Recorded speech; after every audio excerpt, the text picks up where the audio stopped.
Good evening and welcome back. Today, we will talk about one of the most famous gods in all of Egyptian mythology, Anubis. If you have never heard of him, Anubis is the jackal-headed god of embalming, tombs, and the afterlife.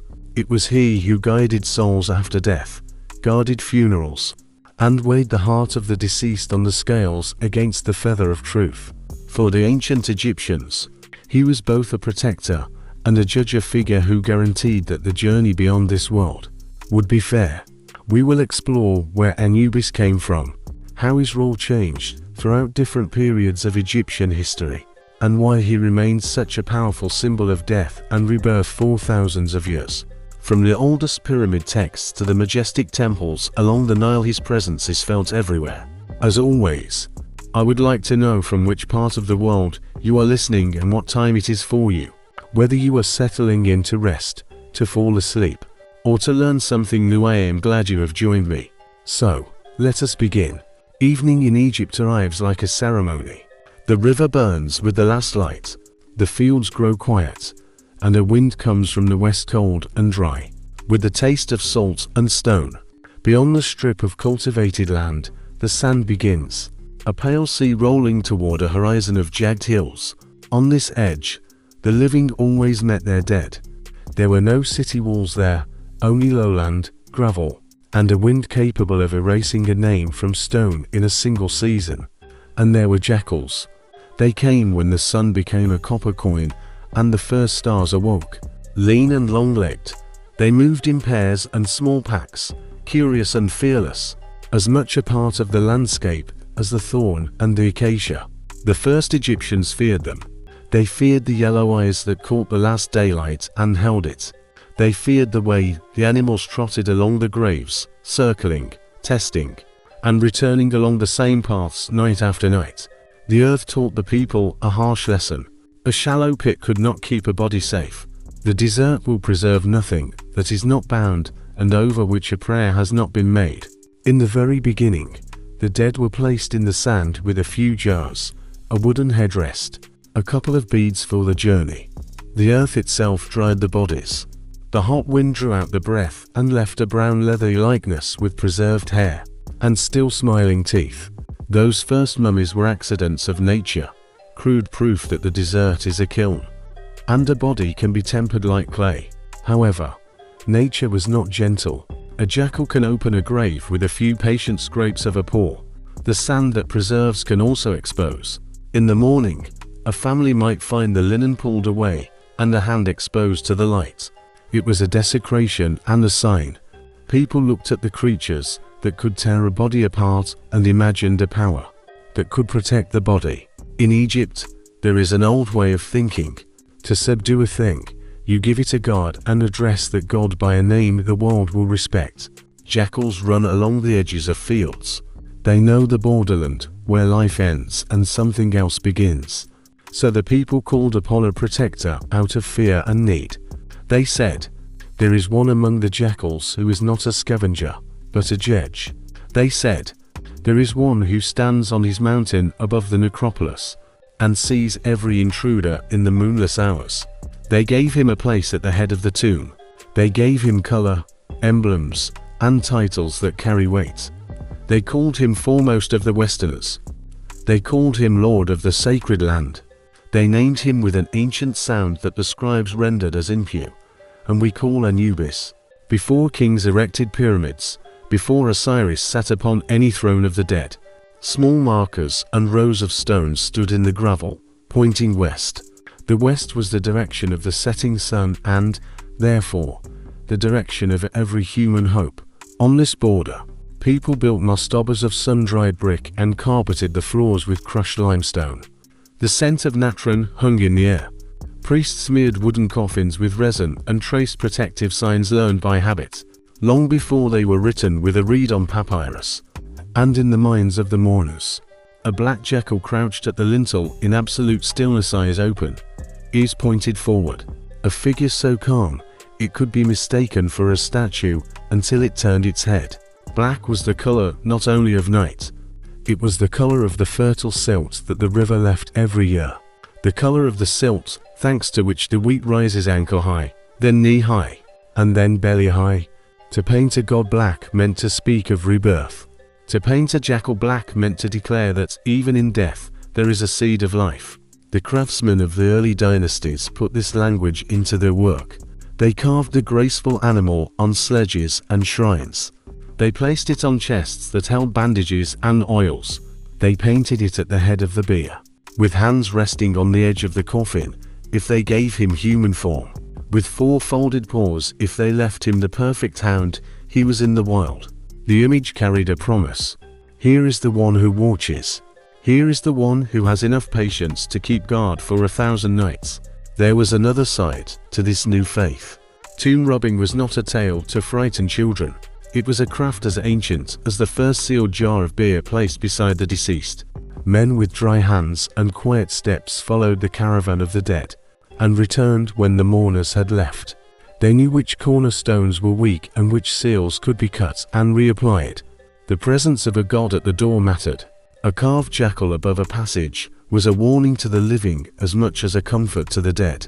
It said the grave belonged to the guardians as surely as to the family. It said that anyone who intruded would one day have their heart measured, and that measurement would not be kind.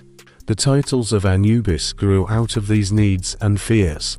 He who is upon his mountain is an address to the cliffs that tower behind the cemeteries of the West Bank. From these gravel shoulders, one can see an entire procession snake across the plain. Ox drivers harnessing the ropes, women wailing rhythmically, men carrying a shrine on poles. With careful steps, an observer on the heights could see the entire ritual from the first chant to the last seal. Lord of the sacred land is an address to the desert itself, to a holy plot set apart from the plough and the harvest. Sacred did not mean soft. It meant set apart and guarded. A place where the rules are different and the air is heavy with incense and old words. In the settlements facing the setting sun, talk of the jackal god entered everyday life. A woman might leave a small loaf of bread at a boundary stone and whisper a request for the jackals to patrol her grandfather's grave. A man might paint a small jackal on a pot and place it by the door, so the West would not forget his house when the time came. Children saw the lean hounds on the ridge at dusk and grew quiet, without knowing why.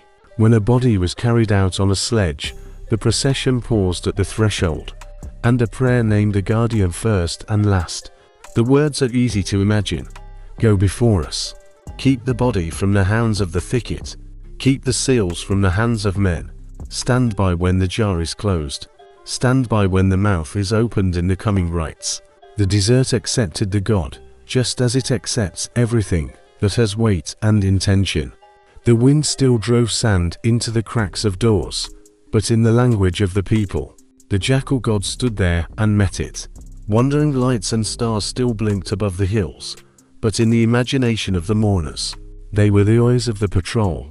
To live in Egypt meant to live with the river in front and the west behind, with the promise of the flood and the certainty of the grave. A culture that knows these two facts builds its gods accordingly. Anubis was created from vigilance and skill. He belonged to the line where the fields end and the stone begins, to the line where the voice becomes quiet out of respect and the step careful out of fear. Archaeology gives form to what storytellers kept in memory. In the first royal tombs, the sign of a jackal appears above a standard, clean and concise, a small beast drawn sparingly and confidently. In later chapels, a whole figure crouches on the lid of an ark shrine with a linen band around its neck and a ribbon trailing like a badge of office. Priests kept a palette with black and gold colors at hand, black for the body of the god, gold for the eyes and collar, and for the edge of the cushion on which he rests.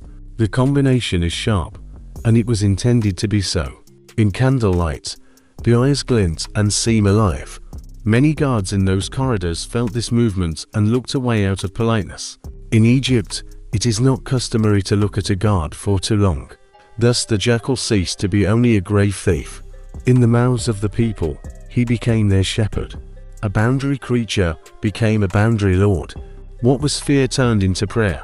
What was terror turned into ritual. From the sound of footsteps on gravel rose a god capable of confronting the night and keeping the dead in their places. From the hunger of the desert grew the first idea that a body could be protected.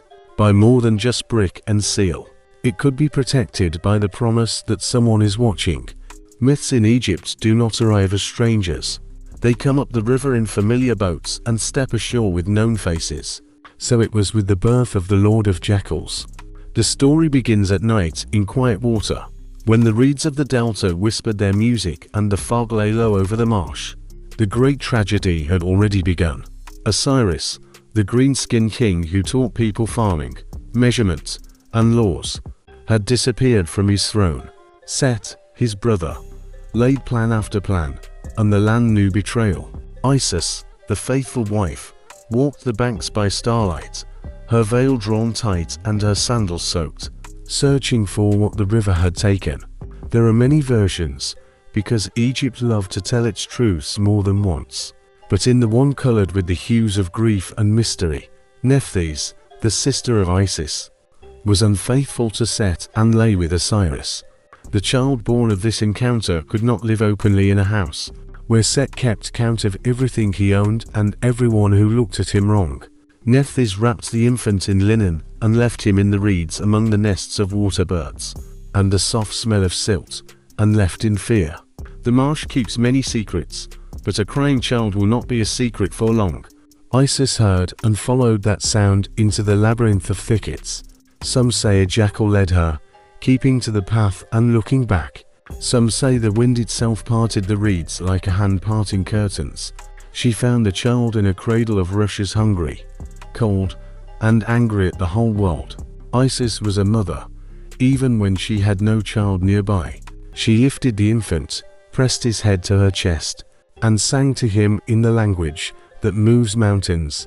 She immediately recognized him as her husband's son. The face tells a story that no whisper can hide. In the eyes was a seriousness far beyond his days.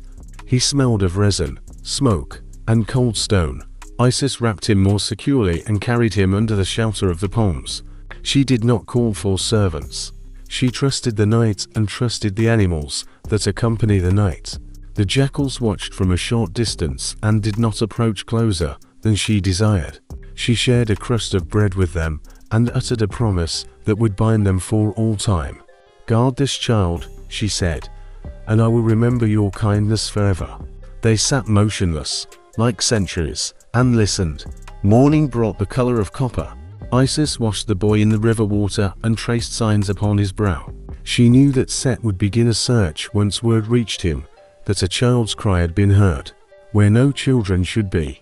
She knew that if he found the boy, he would throw him into the very depths of the swamp, where only crocodiles dwell. So she walked by day as a beggar, and by night as a queen, cradling the infant in the crook of her arm, hiding him in the reed huts of kind women, feeding him goat's milk and river fish. It is said she gave him a secret name, so that misfortune would not know how to call him. It is also said that in those first days, when she sang, he did not cry, and when she fell silent, he made a quiet sound, like the whimpering of a jackal, which made the animals lift their heads and listen. In time, she brought him to the house of Nephthys. No story in Egypt forgets about balance. Nephthys had stumbled, but blood remembers blood, and she had left the child not out of cruelty, but out of fear. When Isis placed the boy in her sister's hands, the two women looked at each other, and a long history passed between them without a single word. Nephthys vowed to keep the secret. She swore by the black earth and the flood, and the throne of their father, that the child would never be surrendered to Set. Then Isis kissed the infant on the forehead and acknowledged him as her own. She would raise this boy as her own son and teach him the arts that a god of the borderland must know. He was called Inpu in the ancient dialect, Anpu in the common tongue, and Anubis when the Greek ear tried to catch the sound. He grew as boys grow in tales, strong, fast, and vigilant. He learned to move silently and to read the earth. With a single glance, he could distinguish the track of a fox from the track of a dog. In the heaviness of the evening air, he could scent the approaching rain. He followed Isis into the chapels and learned the words that make doors open and instruments obey. He learned the virtue of silence and patience. When he sat motionless, he could dissolve into the shadow even in a painted room. When he walked slightly ahead and slightly to the left, as befits a good protector. The myths preserve other versions of his origin. For the gods of Egypt were many lineages like many crowns. Some priests said he was the son of Ra, the old sun, taking the form of a jackal to patrol the Necropolis at night. Some claimed that Set himself was his father by Nephthys, and that the jackal boy turned forever away from his parents' house, choosing the side of law and justice. Others held to the first story. Osiris was the father. Isis acknowledged him, and that is why the jackal stands beside the falcon and the throne in every important judgment. In Egypt, they did not argue to the death over such matters. All stories served one truth: the child belonged to the family that would tame death and make it serve order.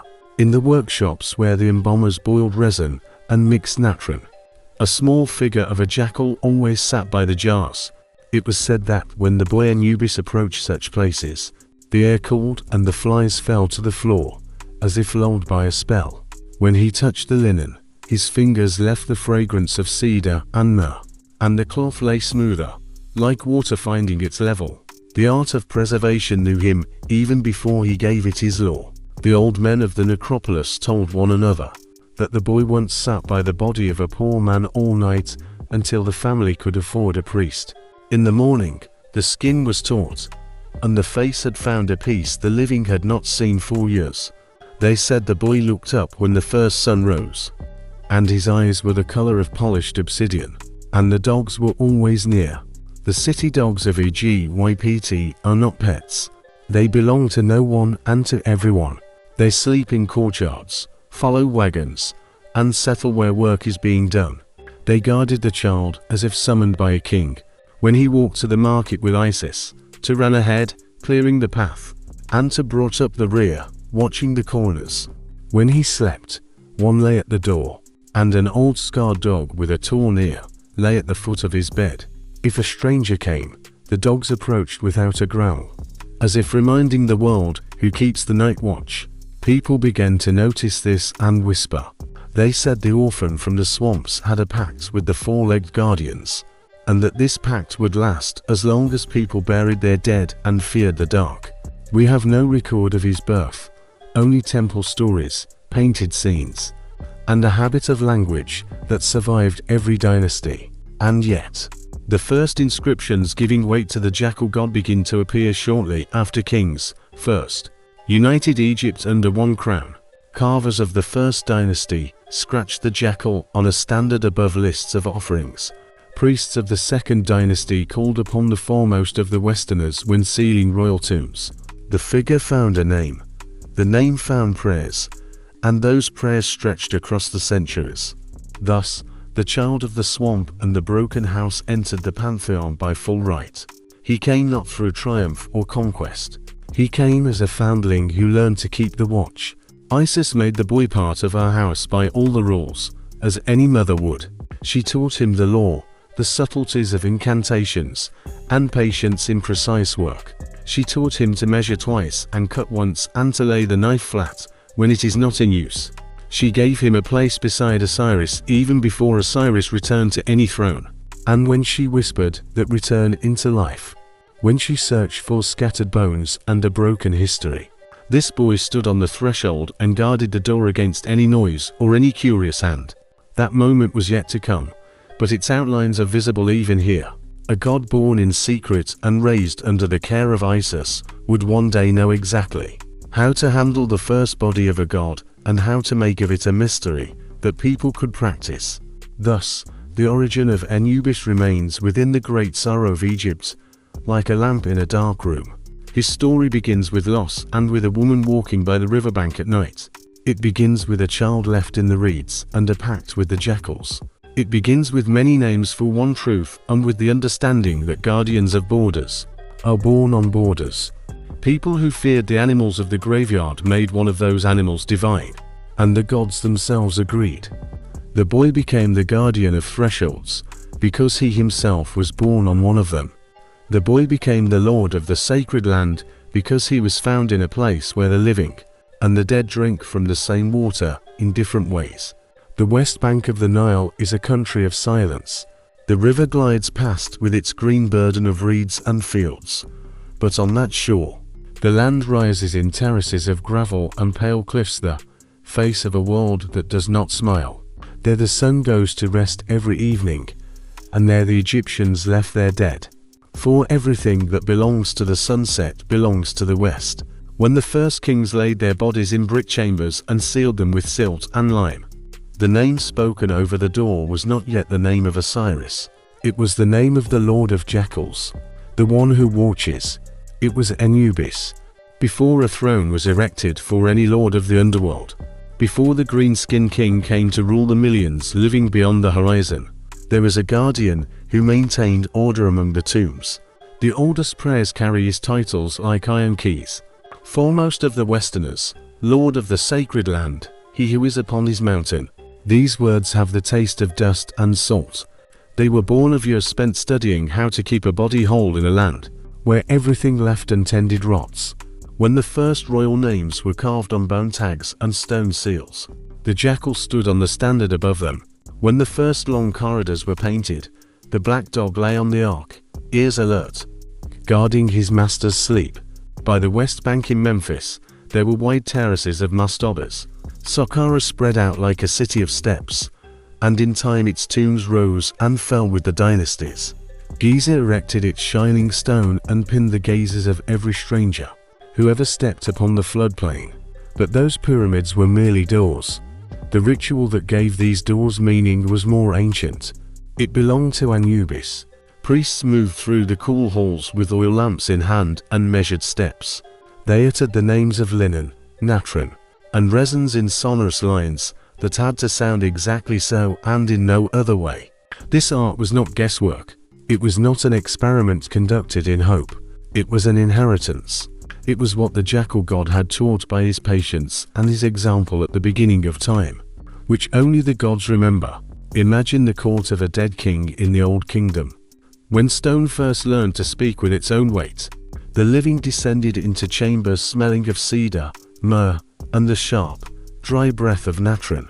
In the inner room, the figure of Anubis crouched on a box containing the tools for the opening of the mouth ritual, knives for precise incisions, and rolls of bandages as white as fresh milk. The high priest wore linen that shimmered like water. At the edge of the rite stood people bearing the title servant of Anubis. This name carried dignity. It spoke of the fact that the one who bore it had learned to move the dead without offense, and to touch the stilled body with the tenderness befitting a sleeping king. If a priest wore a spotted skin across his shoulder, it reminded the living of a story the embalmers loved, the one where the jackal god severely punished a leopard and took its skin as a sign that the wilderness would not overcome the tomb. The inhabitants of the valley believed that Anubis ruled the dead from the beginning, not as a tyrant on a judge's chair, but as the master of the gates and a servant of order. In those early centuries, the king became a star, sailed with the sun, and hunted with the gods, and the one who led him to his dwelling was the jackal. Ancient texts, carved in the narrow corridors of pyramids, speak with a soldier's clarity. Arise, they say, and go with Anubis. He will take you by the hand. He will clear the path. He will set your foot so that it does not slip in the darkness. There is no poetry more practical than this. A journey was conceived, and a guide was required. The guide was unchanging in every generation.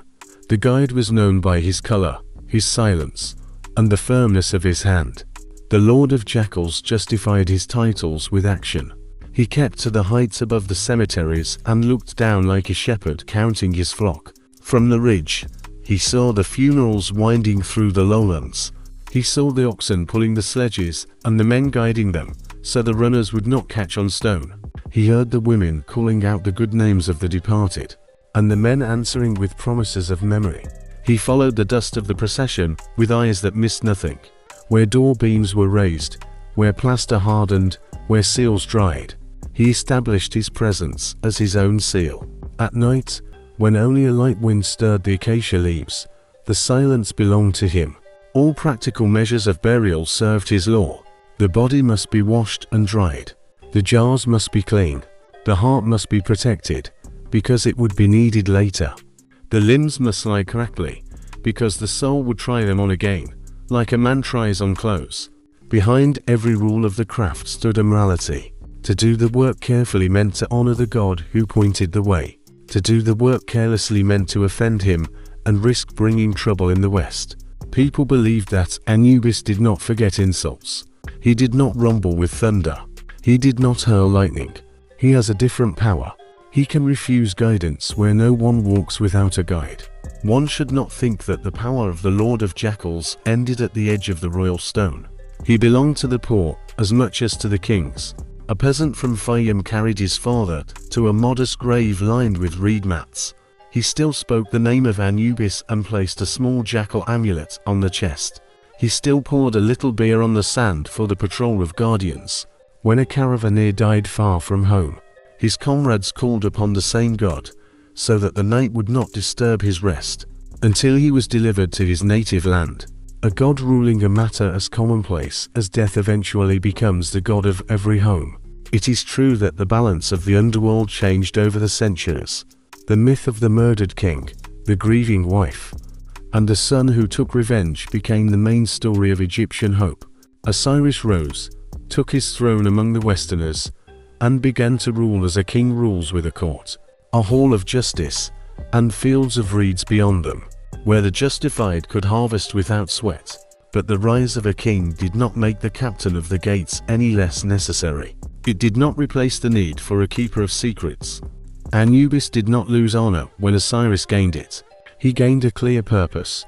He became the sworn officer of the throne he himself helped restore. He bore the authority of the First Lord with the humility of a servant who knows the work best of all.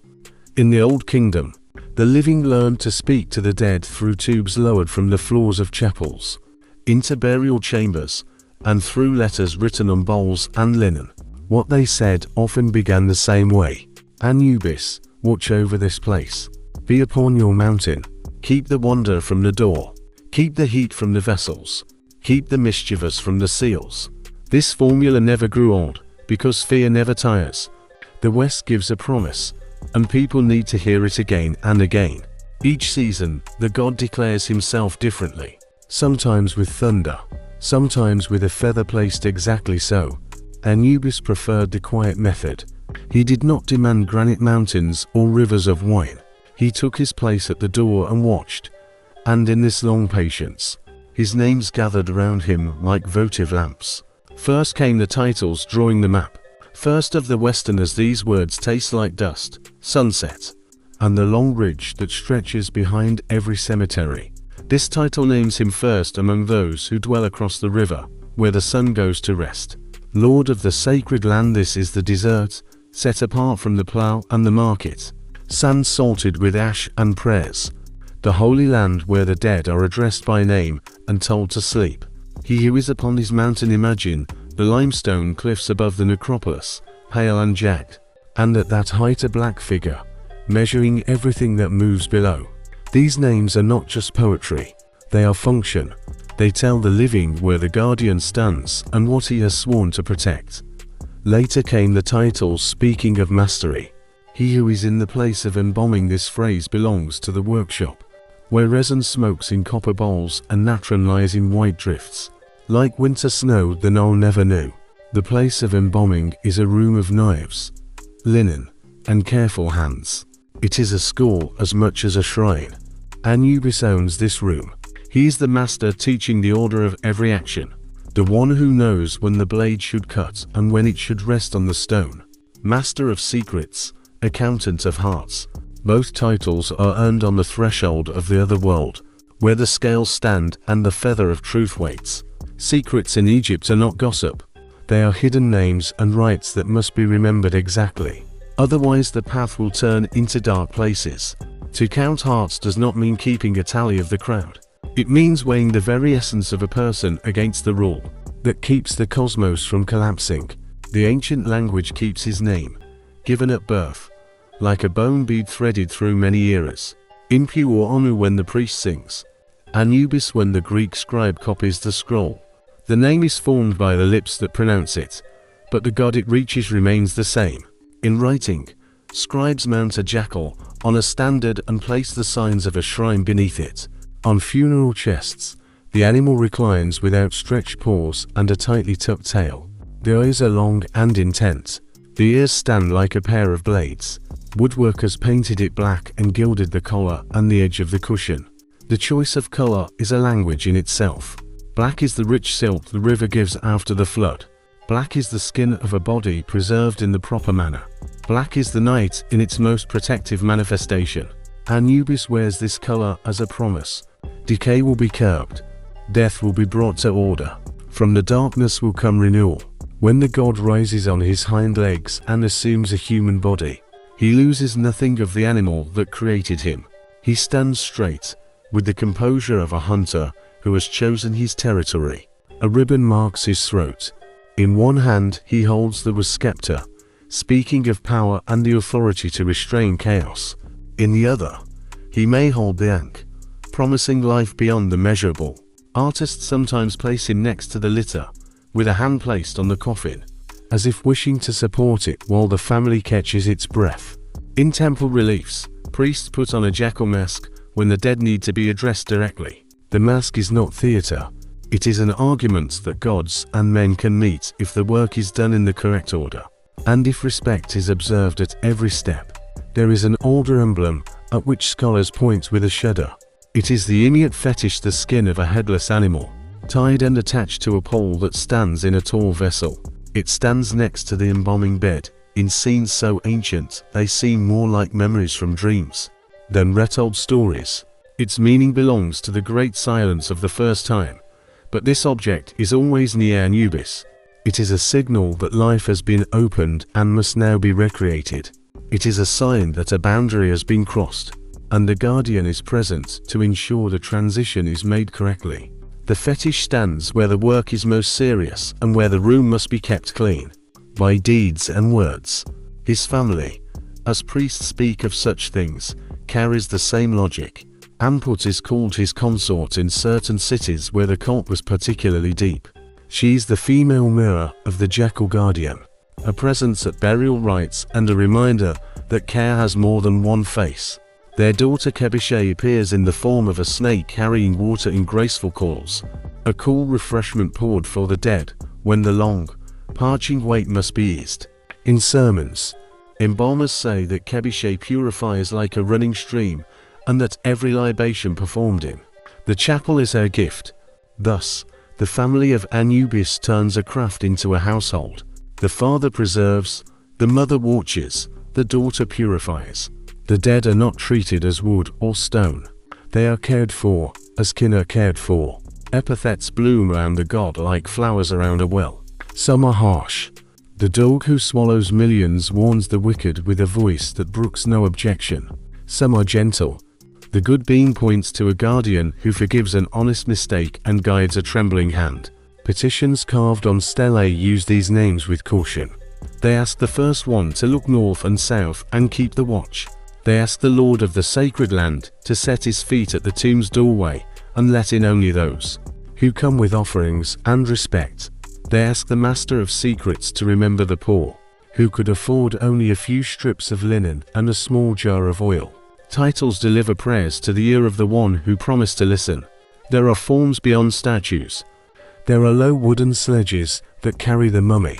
On the prow, a small figure of Anubis often rides, as if towing the dead into their home. There is the funeral chest with the image of a jackal on the lid, a sign that the contents are under his protection.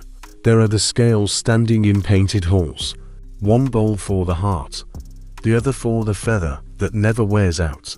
In these images, Anubis is never in a hurry. He adjusts the beam with careful fingers. He does not draw attention to himself. He looks at the pointer and waits for it to find its center. He is precise, and this precision makes him beautiful. The black skin of the god invites meanings that go beyond the embalmer's room. Black is the color of the field after the flood, when the earth is soft and the seed wakes up. Black is also the mark that natron leaves when it has finished the drying, and the work has been successful. In museums, where the dead of Egypt sleep behind glass with dark and serene faces, the visitor is seized by a strange feeling. It is not terror. It is not cold. It is the manifest order of things. The artisans found a way to show this order in the figure of a jackal that does not blink. The paint outlasts kingdoms. The meaning outlasts the paint. If a person from another land asked why a jackal should be a god, the answer would come like water poured from a deep jar. Because jackals knew the cemeteries before humans did. Because they walked with understanding along the line between the village and the waste. Because fear can be turned into patronage if you give it the right names. And keep those names in discipline. The Egyptians did not wait for a storm god to explain death. They looked at the animal that troubled them most and ordered it to serve. Then they sealed the pact with offerings and good labor. In scenes at doorways. In the sleep of kings. In hearts seeking lightness before the feather. Anubis kept his side of the bargain. Thus, this god stands in our imagination, as he stands in thousands of chapels. Ears forward, eyes alive, fur as black as river silt after the water recedes. Ribbons lie flat on the throat, a scepter in hand. One palm touches the coffin lid as a sign that the next breath, though it belongs to another world, will be taken in safety. There are no screams, no spectacles. There is a door and there is a guardian.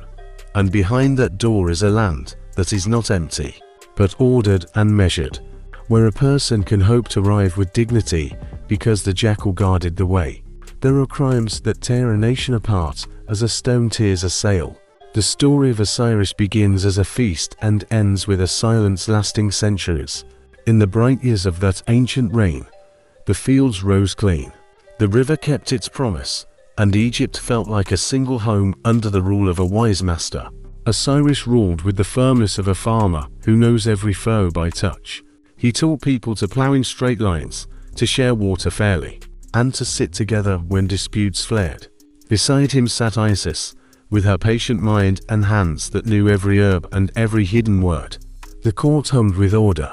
Then Set began to watch, count, and wait. Set was the brother who stood slightly apart at ceremonies, the one who had the dessert in his bones. He saw things as an accounting and measure of power.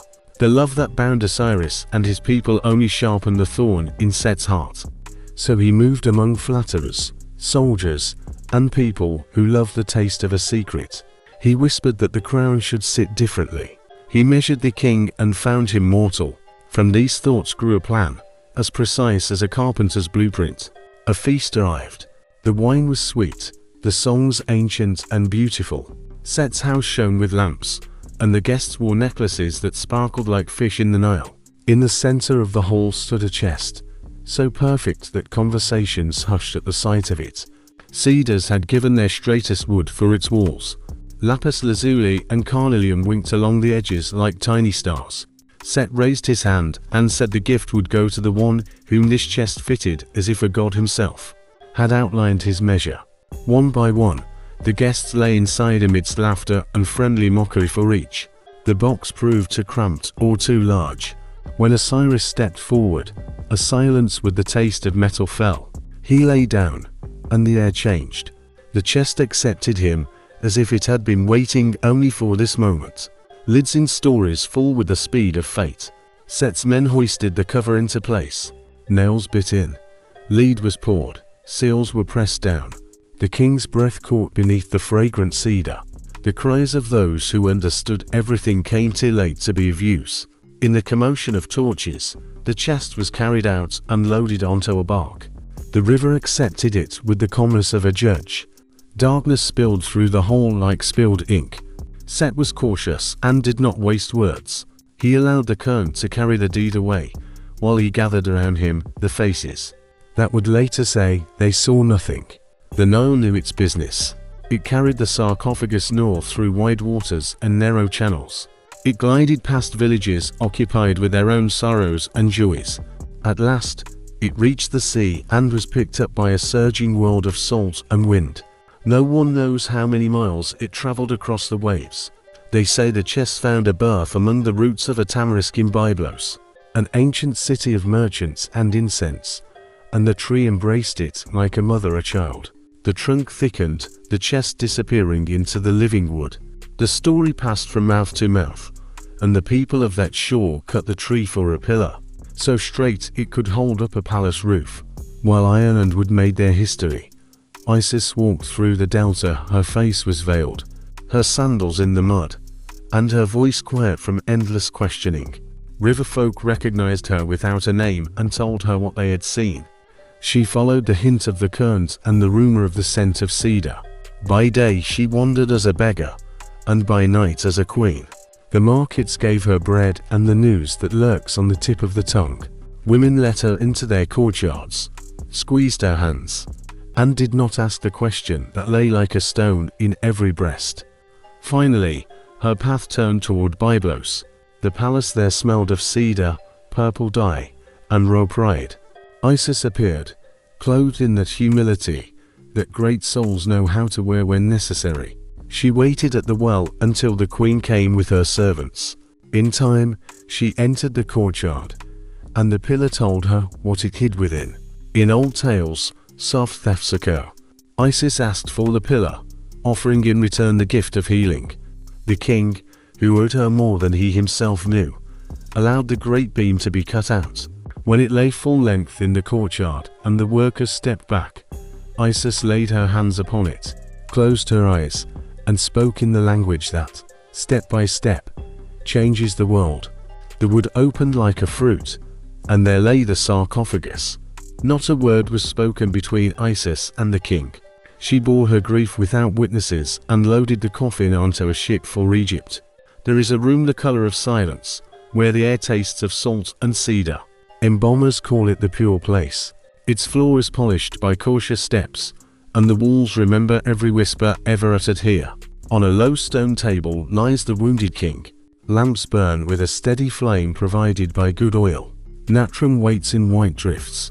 Linen shines like moonlight, laid in pleated mounds. The women who gathered the pieces together have folded their hands on their knees. A stillness stands, like the moment before the flood arrives. Then the order that guides the world speaks with a voice older than both lands. Let the guardian come. Let the jackal who knows the border do what must be done. Anubis enters silently. He's not a storm. He's a master who recognizes a tool by its weight before picking it up.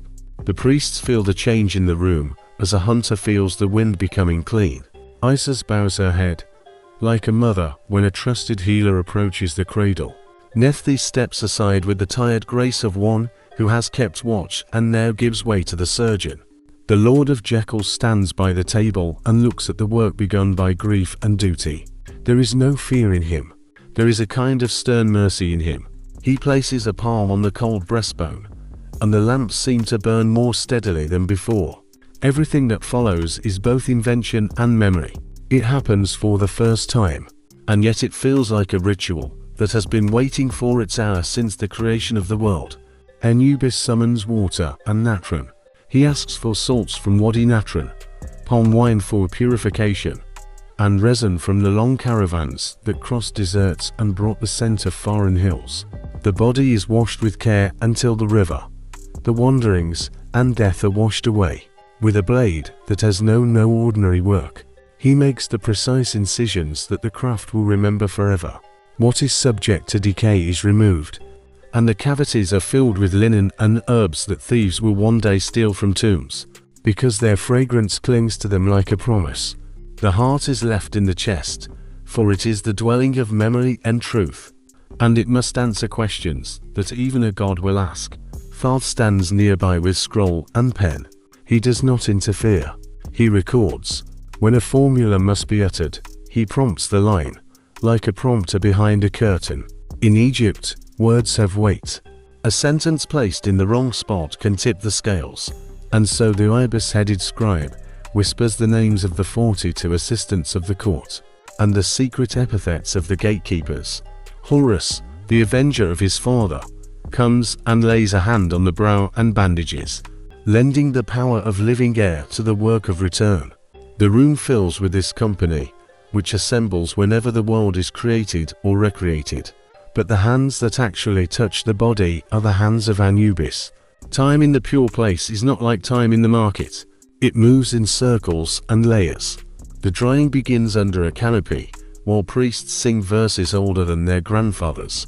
The body rests in a bed of natron while the air, day after day, licks it clean. 70 days becomes the number fixed by tradition, because a god once lay in natron, while the heavens and earth negotiated what would come next. When the salts complete their work and the form becomes light and taut like a harp string, Anubis returns with his measuring cord, adze, and patience. Bandaging is a liturgy. Linen is not wound. Linen is laid, like truth upon truth. Long strips pass under the body and over the body, and the limbs in a rhythm like a river flowing steadily into the sea. Anubis places amulets where his mind and sympathy act. Edged pillar for stability at the spine, which must remember how to stand. A scarab at the heart, which must speak for itself. An eye of protection where sight must return. A goddess knot where a mother's help is needed. At each placement, Thoth gives the word, and the guardian responds with a movement that fixes the word in the world. Resin binds the layers and makes the body whole in a way that flesh alone cannot manage. At last comes the rite that turns silence into breath. The opening of the mouth is easy to describe and impossible to perform without the gods. Anubis takes the ceremonial adze and touches the lips, eyes, and ears. He draws the sign of return on the face that once ruled and will now judge. He speaks to the organs lying in their vessels with falcon, baboon, jackal, and man on the lids too, the liver, lungs, stomach, and intestines, telling them that their guardians must keep them until the day they are needed again. He asks Osiris to open his eyes and see the reed field already turning green in his consciousness. The air in the room changes. Those who have stood for many hours feel rested. The lamps seem brighter, though the wicks have not been trimmed. When the work is finished, the god does what any good worker does. He steps back and inspects the result. He checks the loop that will lift the mummy. He checks the seals on the vessels. He checks the cords of the shrine chest and the softness of the cushion, on which the statue of the jackal will rest.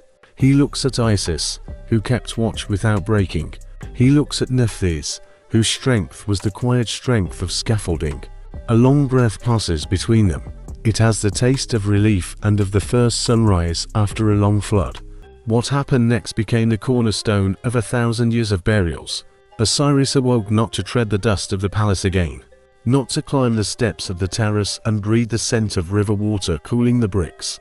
He awoke in the place his people called the Westerland, that is both a mirror and a promise. He sat in the seat that had been waiting for him since the time of the first story. There he would judge, receive, and give rest. To sit there, he needed a body made whole by expert care. He needed the service of the one who took the broken god and prepared him for eternity. Anubis did not take the throne after this resurrection. He did not need it. He had already established his office with his own hands. From that day, the order of funerals in Egypt changed, as a river changes channels and then flows, as if it always had. The same priest put on the leopard skin, reminding of the story of hunting, punishment, and the taming of wildness in the service of the dead. The lector priest stood by the papyrus and uttered spells that kept the soul from forgetting its name. In the pure place, a man in a jackal mask bent over the table and truly became the presence of Anubis in that hour. Ordinary business turned into a theater of memory and law. Doors opened to names, knives cut and then was set aside. Linen was laid upon linen with a grace that even a poor man could manage when love guided his hands. Canopic chests revealed the 4 sons of Horus with faces that people learned to love, for they promised attention and care. The vessels received what the craft commanded them to receive, and each was entrusted to a keeper whose virtues matched the organ within. The heart remained the center, outside the vessels, for it was destined to meet the scales and the feather in the hole where only truth may enter. Families learned their order by watching and doing. They bought what they could. Those who had the means decorated rooms with scenes where Anubis balances the scales, or stands on a shrine in absolute self-possession. Those who had little still found a way to place a small jackal at the head of the mat, and say the words that matter most. Watch, protect, guide. A mark of greatness is knowing when to step back, When Osiris accepted the diadem of the West, Anubis did not contest it. One who can invent a craft can also serve under another's banner, if that service brings order. The titles of the Lord of Jackals changed without losing a syllable of honor. He became the Lord of the place of embalming, as if the phrase had always been carved beside his name. He remained foremost of the Westerners. Just as a captain remains first even when a king sits in the primary chair, he walked the halls as marshal and chamberlain, overseeing seals, scales, and doors, while Osiris heard the cases of the dead and spoke the word that justified the soul. Isis looked upon Anubis with a love that was not romantic, but deeper. They say she adopted him in that hour and named him son before the entire court of the West. They say Osiris himself entrusted Anubis with the keeping of certain sacred organs, as a sign that trust had become a covenant. Myths diverge in their phrasing, because language is clothing that can be changed depending on the ceremony. They converge on one thing: the indestructibility of the bond. From that day, the house of Osiris and the house of the jackal became one in their purpose. Kings could be jealous, gods were great enough to share. Craft grew into custom. 70 days became the term known to all the land. Funerary sledges moved through the streets with a small figure of Anubis on the prow, as if the god himself were leading the dead to their threshold. A priest in a jackal mask supported the mummy when it was raised vertically for the final rites. An adze touched the lips and eyes. Women sang a lament reminding of the search by the river and promised that no one would ever be left unattended again. The scent of resin, pine, and myrrh became the scent of love doing its work under a harsh sky. Children grew up thinking that death was a craft, like boat building, and that every craft has a master who once saved a god. In the painted halls, the story was told without a single superfluous line. Anubis leans over the body with hands holding a bandage, as if it were a scroll of law. Anubis checks the weight on the scales pan while Thoth writes, and the monster waits without impatience. Anubis leads the justified by the hand to the throne, where green-skinned Osiris sits with crook and flail and the comb of power. These scenes are a chain without weak links. They are meant to be read by the eye and the soul. They are intended to remind every visitor that the order established in the pure place is preserved through the ages. The lesson is simple, and it saves the heart. Death is not chaos if you allow the right hands to do their work. A people capable of imagining such hands do not break when the river runs shallow for a season, or when kings come and go. The Lord of Jackals taught this lesson with the help of linen, salt, and the measured laying of a palm on a brow. He did not roar. He did not argue. He turned a broken body into a sign that the world is held together by mastery and oath. In Egypt, there are nights that smell of resin and fear. In the pure place, it was quiet. Lamps burned with a clear flame that tells a priest his oils were good and the wicks trimmed true. Osiris lay wrapped to the shoulders. The final bandages were ready. Amulets were laid out where they would sing their silent songs. The air held that silence that comes when a great labor is nearly complete. Suddenly the door curtain stirred, though there was no wind, and something colder than midnight in the desert crossed the threshold.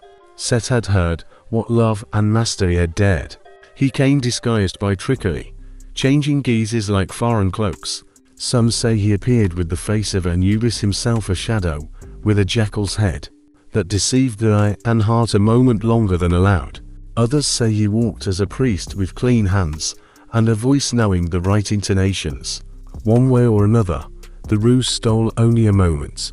He crossed the room with the confidence of a thief, seized the unfinished god, and dragged him into the darkness like a fisherman pulling a net. But in Egypt, there is a law older than kings. No one shall kidnap a body from under the care of Anubis and hold it. The Lord of Jackals sensed something wrong, as a hunter feels the tug of a line. He began to act before the lamp flame flickered. The first the uninvited guest knew of the pursuit was the sound of footsteps that made no sound. Set dropped his mask as a snake sheds its skin.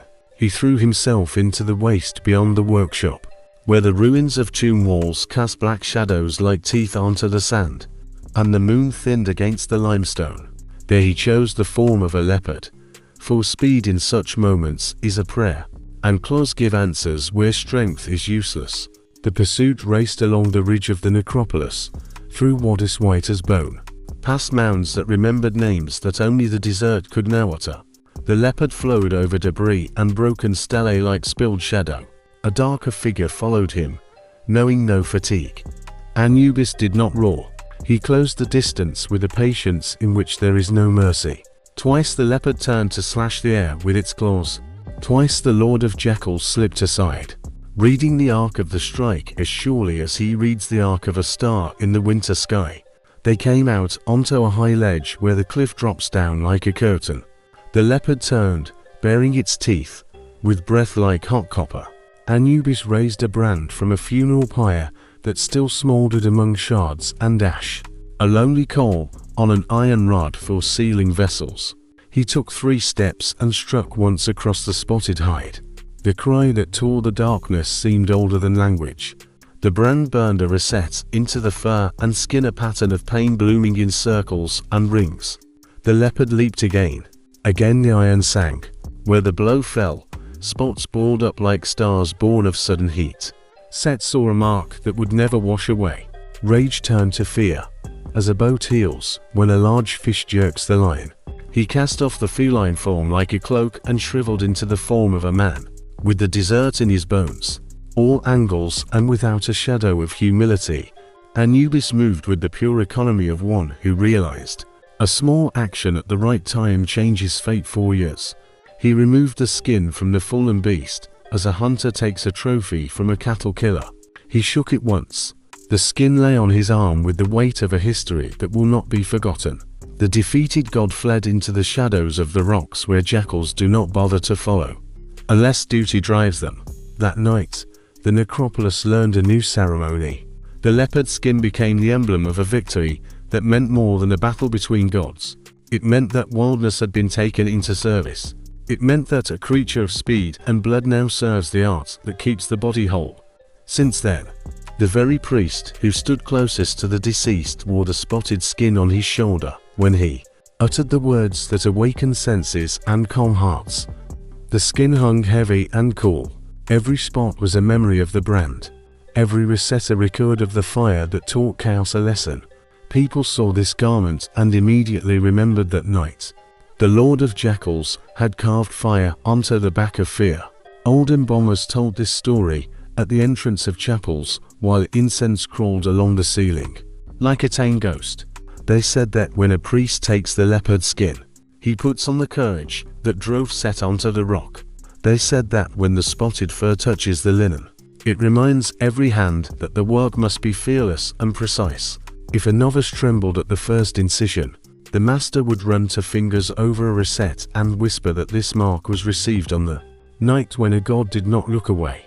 Power was born from simple touches. Order fed itself on memory. There were other tales, and none were favorable to Set. In one, the red god tried once more to steal the body, turning into a thick-necked bull with a thirst for revenge. Anubis met him in a narrow place where the rocks leave no room for boasting, and deprived him of the very pride of his masculinity. The desert swallowed the roar and returned only a low groan that frightened birds on their perches. In another, Set appeared as smoke, was squeezed into a vessel, and burned until only a trace of ash remained, a stain rubbed into the altar stone. By the heel of a god who does not forgive encroachments on the dead. These versions carry the same weight. They all say the guardian did what was needed to end the mischief. They all say Osiris was preserved because someone in that hall loved the law more than the pleasure of quarreling. Priests did not simply repeat these tales for drama. They turned them into habits. Before a body entered the pure place, the threshold was touched with a coal from a brazier. The mark left on the lintel was the size of a thumb and quickly disappeared, but it told the room that the iron had sung once and could sing again. When the leopard skin was placed on the Sem priest, he bowed his head as a soldier bows when a sword touches his shoulder. When the procession headed for the tomb, a wooden figure of a jackal rode ahead on a sledge, and on the strap of that figure, a painted reset reminded the retinue that the road was guarded by a memory hotter than fear. Families felt comfort in such signs. A mother who buried a son could stand in the doorway on the third day and look at the low hills. If she saw a jackal stop on a ridge and turn its head toward her, she took it as a message. The patrol is over. The tomb has been sniffed. The night belongs to its rightful owner. In the villages, rumors circulated that a thief breaking a seal at twilight heard a soft thumping behind his back, like the step of a soft paw, and ran until his lungs turned into knives. Whether the story ended in arrest did not matter. What was important was the feeling that the West is not empty, that it has an overseer, that its power can sting painfully. Scholars of later ages recorded this story as a parable about taming violence for sacred purposes. They saw in the spotted skin a reminder that the fiercest energies must serve care. The priests themselves would not have put it into such neat words. They would have said what masters always say: a tool that was once dangerous becomes an instrument if held by the right hand. The leopard, once leaping over the low walls of a cattle pen, now sits on the shoulder of a man uttering incantations and supporting the dying. The lesson is practical. Bring every power you possess into the room where the dead lie, and make that power kneel. As for Anubis, he did not put on a crown after that night. He did not need one. The work finished under his gaze spoke for him. The salvation marked by the spots on the hide spoke for him. The silence of the necropolis after the lamps were dimmed spoke for him. In the painted halls, where scenes of judgment and embalming are depicted in colors still resonant 3,000 years later, the Lord of Jackals remains imperturbable. One hand rests on the shrine. One gaze holds the room behind his back like a faint memory in gold and black. The curve of a leopard spot glints on a priestly cloak like a star visible through a thin cloud. Stand on the west bank at twilight, and you will understand why the ancients called it sacred. The sun sinks into a copper bowl, and the limestone cliffs drink the last light until they begin to glow like old bone. The river fades to the color of iron. The shadows of palms lengthen like fingers across threshing floors and paths. From the fields comes the soft chatter of the end of the day. Then comes a silence that feels rehearsed, as if the whole land knows the signal. Beyond the last green stalks begins the country belonging to Anubis. People called it the Western Land. In this place, the god keeps a long promise. The promise is written 1,000 times in stone, on false doors, offering tables, and small limestone stelae. A set of words appears that every mason could carve with his eyes closed, an offering which the king gives and which Anubis gives. This formula feeds the dead with bread, beer, and the warm breath of memory. It does something else too. It binds the tomb to the Lord of Jackals with a contract. The dead ask the king to intercede in the heavens. They ask Anubis to stand at the door on earth. The pair is old and intentional. Power above, patronage here, kingship in the east, vigilance in the west. On the ancient fields of Saqqara, mastabas lie low and heavy, like boats washed ashore by a long tide. The doorway is a shallow niche that pretends to be a door, and truly is a door for anyone who knows the right. On the jams, the living have carved themselves with baskets and vessels, eternally moving toward a table that never empties. Above and beside these active scenes, a quiet jackal is often seen, stretched out on the roof of a shrine. He is not part of the harvest bustle. He is a point of rest, a pair of long ears, a long eye that seems to follow the chapels. Even now, this is how a culture draws confidence. Workers come and go, guardians do not. When the weight of the kingdom shifted south to Thebes, the west bank began to bristle with doorways cut into cliffs and wadis. The Valley of the Kings is a dry moor with many stone tongues leading inward. There people hid their kings, and then people came at night to find them again with chisels and oil torches. The state fought this quiet war with seals and curses, and with trusted men patrolling the ravines by starlight. In this harsh registry, Anubis appears everywhere. A reclining jackal carved on the lintel, a painted figure on a magic brick buried in the floor to growl at uninvited guests who step the wrong way, a small wooden image carried by a captain of the guard, whose men swore by the dog of the west before heading out on patrol. On the other bank, in Deir el-Medina, the village of the tomb builders, The workers smelled the scent of plaster in their sleep and woke for arguments about tool blades and quotas. Their walls preserved the sincere voices of a community that treated kings like furniture. They drew Anubis in charcoal whenever a free minute arose, just as soldiers draw saints on the backs of letters. They asked him to hold the gates while they were deep in the hills with hammers. They asked him to be kind when their own small tombs were sealed. For the men who carve corridors for others know best how fragile a door can be. Among the Rastroka are notes scolding a colleague for a misshift, and notes promising an offering to Anubis if the work finishes without an accident. The god who guards is the god who accepts promises. The law joined hands with the liturgy. Papyri from the era of troubled kings record the trials of thieves who scraped off gold leaf and broke a shabti in half in search of hidden amulets. The accusations are written with meticulous anger. Breaking and entering, desecrating seals, stealing the king's property, perjury before the gods. In the list of villainies, there is always an invocation smelling of fear. They swore falsely by Anubis. They were not afraid to lie in his presence. The scribe draws the name larger when he reaches this point. He longs to be seen by the jackal whose consent settles like old blood upon a garment. In sentences condemning men to the quarries, the judges hope that he who keeps the West will see that justice was an attempt. At the doors of tombs, curses lay like serpents coiled in script. Let the jackal who dwells upon his mountain tear the throat of anyone who enters with evil intent. Let the lord of the sacred land cut off the legs of uninvited guests on the threshold.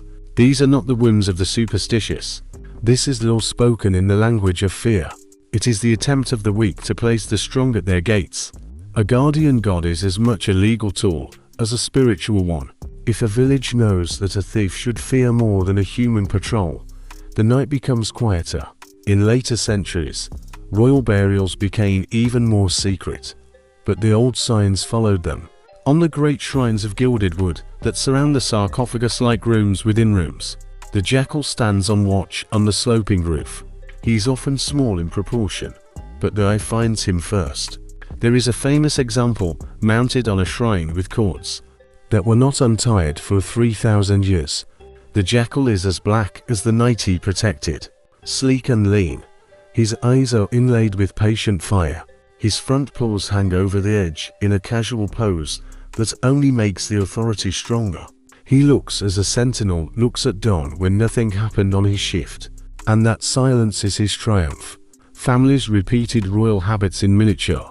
A modest grave might have a stela bought from a market carver, who knew how to place the jackal above the table with a few quick strikes of a chisel.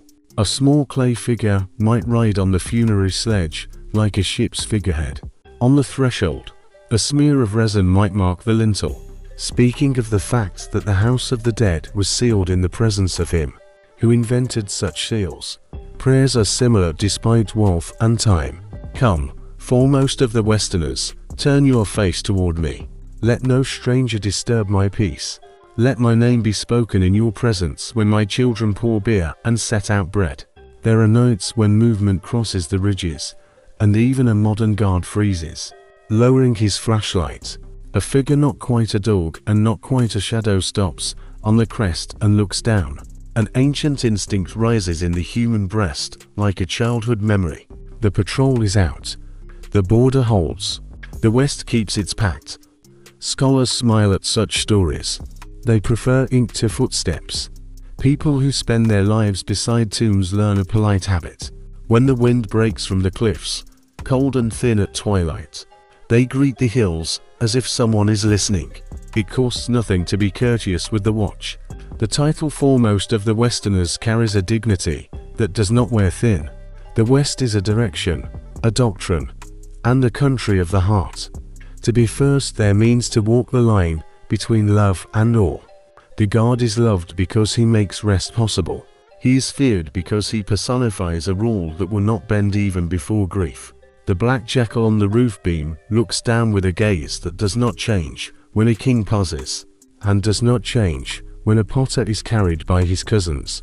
The scale of a man does not change the duty. That is why this name went so far and lasted so long. A god who guards without boasting is a comfort that outlasts dynasties. Thus the West remains a place that has a keeper. The fields end, the white paths begin, and on that line waits a quiet figure. He is not demanding. He only asks that the living perform their part. Seal the door, bring the jar, the bread, and the name. Utter the formula. Keep the memory alive. He will do the rest. He will circle the ridges. He will sniff the door crack and taste the air. He will watch through heat and cold, through centuries that exhaust men. Thus the pact between Egypt and its dead holds. The river rises. The river falls. Kings come. Kings go. The jackal does not leave his post. There is a hall in the west that no living foot has crossed, but which represents every living heart. It is high beyond measure and quiet, as a field under snow is quiet. Columns rise like oars in a boat that never docks. The floor is polished to a dark luster that holds a reflection like standing water. Torches there do not smoke. Their flames stand straight and steady, as if afraid to lean. This is the hall of two truths. Here the dead stand to be measured. And here Anubis works with a meticulousness that seems older than the stones. The recently deceased arrive with the dust of the world on their feet. They enter from corridors where the painted fields of the afterlife shine with the green of promise. They are led by servants of truth or by their own courage. Some arrive in robes and feathers, carrying the memory of crowns. Some come in linen that a wife folded with her own hands. All lower their eyes upon hearing the bronze whisper of the scales. They stand at the heart of the whole, a vast balance beam with two pans shining like small moons. Its support is carved with the signs of order. Beneath it waits the jackal, leaning slightly forward, watching the pointer as a hunter watches the horizon. Anubis does not tower menacingly. He is present. This is a stronger thing. He stands beside the scales, and a ribbon marks his throat. The color is dark against his black skin, which holds the deep luster of polished obsidian. He holds a measuring rod that never lies. From time to time, he places a palm on the beam to check its reliability, not to nudge it. When he lifts his gaze to the waiting soul, there is no anger in it. There is attention. The hall learns silence from this gaze. On one pan of the scales, Anubis places the heart, removed from the chest and preserved alive in the sense that matters most. It is the abode of memory. It is the house of intention. It is the book a man wrote while he breathed. On the other pan, he places a feather from the brow of Mother, goddess whose name means law, balance, and righteousness in one person. The feather is light. That is the lesson. A righteous life is not heavy. A righteous life rests easily upon the world. Around the halls sit 42 judges, one for each region of the country. They are not tyrants. They are librarians of deeds, keepers of the catalogue of sins and virtues. A scribe with the long beak of an ibis stands aside with a palette and reed pens. This is Thoth. He will record what was done, without quibbling and without haste. Beside him waits a figure that has given many bad dreams. The devourer crouches on the floor with the patience of a crocodile, with the coiled strength of a lion, and with the mass of a river beast. She bears the name Amit, and she does not argue. She eats hearts that have not passed the test. No more, no less. The soul speaks before the weighing, in a voice that first trembles and then levels out. The deceased reads the negative confession, a long litany addressed to each judge in turn. I have not stolen. I have not killed. I have not lied during weighing. I have not withheld grain from the mouths of children. I have not spoken poisonous words against a neighbor. The confession is not a list of empty claims. It is a mirror the soul holds before itself in the sight of all. It is the last chance to remember what a man did by the light of day. When the litany ends, the hall becomes lighter, because the truth was named. Even if the truth is harsh, sometimes the dead wear a scarab over the heart, carved from stone that catches and holds cold light. On its back is written a spell, asking the heart not to rise up or testify against its owner. It is a plea to the conscience to be fair, not eager to accuse. The spell is mercy, not a loophole. Anubis reads it without disdain. He has seen people crushed by their own severity. He has seen others floating on self-admiration. The weight he trusts is the weight he can read when metal touches metal. The moment arrives. The heart lies in its pan like a small red stone. The feather lies in its pan like a visible breath. Anubis takes a step forward. He places 2 fingers on the beam and bows his head, as if listening for a note. In the hall, one could hear a thread of linen fall. The pointer moves. It wavers. It finds its place. The scales decide. When the heart rises level with the feather, the change in the air is like a change of season. Thoth writes that the soul is true of voice. The judges bow their heads like trees in a good wind. Anubis reaches out, takes the justified one by the palm, and leads him further, to the face of Osiris. The old king sits on the throne, surrounded by sisters who are both wives and goddesses. Isis with her refuge womb. Nephthys with her cool counsel. The offerings are ready. A green plain spreads in the distance in a light that asks for nothing and gives everything. Anubis does not interfere. He places the hand he holds into a stronger hand and retires with the satisfaction of a master who has performed a task exactly right. When the heart sinks, the hole does not grow louder. The devourer does not jump. She waits one breath for certainty, as a crocodile waits for the river to deliver a body to its jaws. The beam does not lie. This heart is heavy with liars, with wronged neighbors, with broken oaths, with false waits at the market, with a door closed before a hungry widow, with a day spent in idleness when a brother needed help. Anubis does not growl. He does not deliver speeches. He carefully tilts the pan toward a mitt. Thoth writes, the devourer eats. There are no tortures. There is no theatricality. There is only the end of a story that could have been written differently. The mercy lies in the fact that this judgment is stern without being cruel. Egyptian wisdom maintained a severe face for sin because the living needed to be taught, while they still had hands for good deeds. The funerary papyri that lined elite coffins taught the same lesson to those who could read.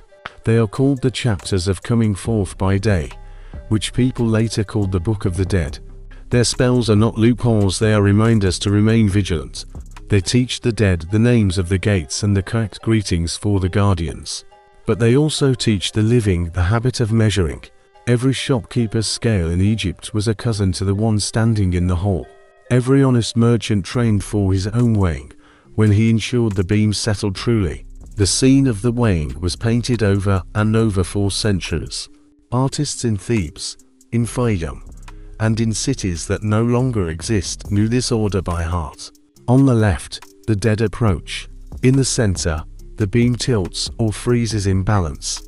On the right, a green-faced god sits beside sisters whose veils look like wings. Beneath the beam waits the monster, not frothing at the mouth, simply inevitable. Behind the scale stands Anubis, his hand placed on the beam, the ribbon on his throat lying flat. The compositions vary in color and grace, but the same calm honors the same law. Calmness is the real lesson. The afterlife is not chaos. It is a courthouse with clean floors. In some scenes, the dead, fearing their hearts will betray them, wear the scarab of the great heart and press a hand to their chest, as if wishing to silence the witness. In others, Anubis turns his head a fraction of an inch to look into the eyes of the soul, and this small turn is all the compassion in the world. In the end, the scales decide. Even a king whose tomb required a mountain cannot escape the feather. The promise of power was always linked to the promise of order, and Anubis guarantees both without preference. Why did the jackal become the judge and the guide? Because a hunter knows silence and attention. Because a sentinel does not blink when the moment matters. Because the protector who guards graves from dogs and men is the very same guardian who will safeguard the truth from clever words and false grief. The Egyptians did not turn the cosmos into a playground. They made it a place of labor and reward. Anubis belonged to this world just as a master builder belongs to the capstone of an arch. When a man in Memphis placed an honest measure of grain on the scales and brushed away a pebble that would have added extra weight, he performed worship to Anubis as surely as if he were burning incense. When a woman in a Siat held back a biting lie from her tongue, one that would have pleased her for a moment but harmed a rival for a year, She lightened her heart for a future hour under the torchlight in a hall she had never seen. This is how myth becomes law walking the streets. It would be pleasant to say that everyone who hoped proved light, but that would be a lie unworthy of the whole. Egypt did not flatter its dead. It built into justice a God who cannot be bought and cannot be confused. Consolation is not in a guaranteed pardon. Consolation is in guaranteed justice. Consolation is in that hand that will be extended if the beam settles level, and in the fact that no one can tip the scales with gold or tears once the heart is laid upon it. So the jackal-headed sentinel keeps his watch where the feather lies. He listens to confessions older than kings. He reads faces better than any lawyer. He adjusts the beam with 2 fingers when road dust clings to it, and when the pointer needs to be free to fall exactly into the center. He stands there for a time that cannot be calculated by reed stalks or notches on a staff. He will stand there as long as people die and hope to walk the green fields once again. Justice in Egypt was not a scroll or a throne. It was a scale on a table and a God who refused to look away. After the trial in the Hall of Two Truths, this idea returned along with the mourners and the people keeping the ledgers. It crossed the river in quiet boats and entered the streets and markets without trumpet blasts. The face it wore belonged to Anubis, not the thunder of a storm god, not the radiance of the Sun Lord. Justice that watches, justice that measures, justice that keeps promises. The word that held this world together was Mot, a small word in the mouth and a vast one in the mind. Mot meant truth. It meant proportion. It meant that a brick must be the size it is claimed to be, and that a measure of grain must not hide a stone in its heart. It meant that a person dealing judgment must know the scent of fear, and must be able to tame their own heartbeat. Anubis lived at the very center of this word. When a scribe drew the weighing scene on a tomb wall, he depicted not only the journey beyond the grave, he drew the rule that gave weight to every contract signed with a reed pen, and every oath uttered in a courtyard. The jackal at the scales was a warning pinned above the desk in the office of the soul. In cities where the ring of chisels echoed from the hills, and in villages where women counted dates in baskets, the name of the sentinel worked like a plumb line. A merchant in Memphis placed a small figure of a jackal on a shelf next to his weights. He kept a feather carved from bone under his scales, and touched it before the morning opened its doors. When he subtracted a crumb from his own profits, even the account, he thought of the dark figure in the quiet hall and the pointer that does not flatter. The tax collector, fearing Anubis more than the governor, did not take the extra handful his hand might have claimed. The foreman in Deir el-Medina, who swore and grumbled all morning, still checked every tool at dusk, and when he signed the report, he breathed the name of the one who reads deeper than ink allows. The courts learned the same lesson from judicial records, written by weary clerks dipping their pens too quickly. Misdeeds were named with sharp thoroughness, breaking a seal, substituting a good jar for a thin one, false testimony in the presence of gods. When the scribe writes the final accusation, he leaves the letters more space. They swore falsely by Anubis. For a thief, it was another line full of woe. For a judge, it was a line that made the stomach turn. A man who lies while the jackal listens will lie to anyone. Punishments followed. The quarries until the hands cracked beatings. Exile the law cut in its clumsy way. But higher and more important than this stood the promise that an attentive God would weigh again, without haste, in a hall where bribes do not reach. This patronage lived not only on the judges' benches and in the trade stalls. It lived in the heart.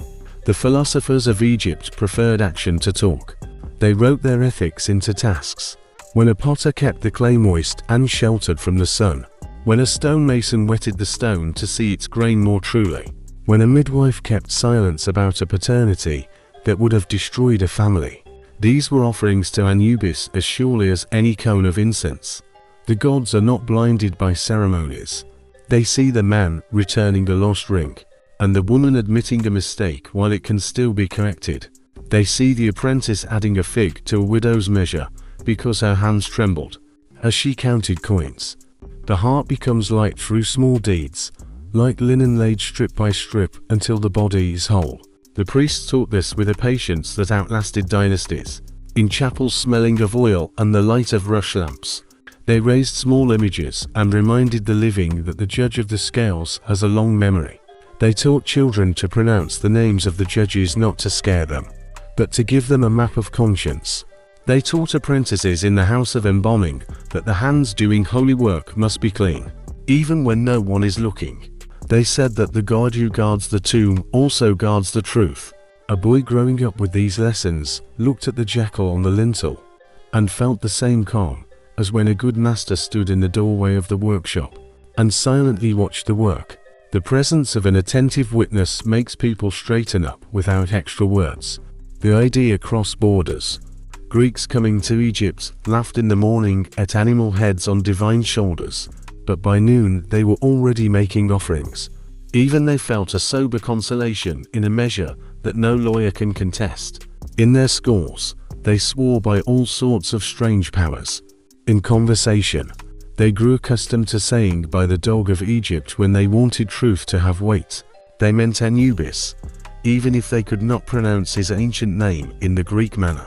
Traders from the islands took home small bronze jackals to place over their private accounting books. There are Roman tales of processions where the black-faced sentinel marches among masks and music, and this time the crowd falls quiet. Nothing settles a festival like the thought of justice precise and fair. The papyri, we call chapters of coming forth by day, were manuals for the dead. They were pocket maps of the underworld and guidebooks to the words that open gates, but they were also civil books. The pages where Anubis stands at the scales taught the living a civic habit that made warehouses honest and quarries safer than they might have been. In the negative confession, a person says, "I have not withheld milk from the mouths of children." He says, "I have not defiled the river with waste." He says, "I have not taken the skins of the temple herd for my own sandals." These are deeds on this side of the river. The god on the other side studied them intently. There is an icon I have seen again and again in quiet halls. Anubis leans toward the scales. His fingers are on the beam. Behind him, a scribe writes. The soul waits and tries not to swallow too loudly. There is no panic on the faces, no malice. The power of the scene is in its refusal to hurry and its refusal to succumb to embellishment.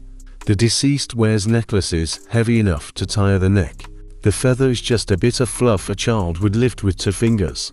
The god is not great in size. He is proportional. The lesson is elegant. Justice does not need drama. Justice needs hands that know where to rest. In the markets, this lesson meant a buyer could bring their own small weight from home without causing offense. It meant a seller could correct an error out loud without shame. Within a family, it meant a father who had lost his temper could go to his daughter and say, "I was wrong to speak that way," and say it sincerely. In the guardroom, it meant a captain, angry at a drunkard, did not strike him to show strength to his men, but recorded the charge, set the watch, and went home to supper. The shadow of the jackal above the door improved everyone's manners. There were those who believed they could deceive even this. They wore heart scarabs with pleas written upon them and lived like thieves, with prayers on their chests. The god saw this too many times to be impressed. He allows such spells because even a coward can become brave in their final hour and approach the scales without excuses.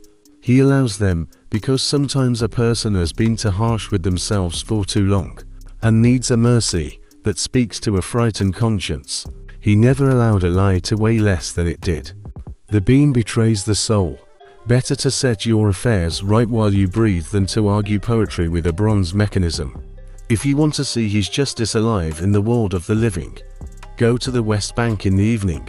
Watch how a patrolman stops at a door and touches the lintel with 2 fingers, as if greeting a master. He greets the unseen overseer. Then go to the market in the morning and find the clerk whose ink is always a little smeared, because he continues to check his tallies with a thoroughness that costs him time.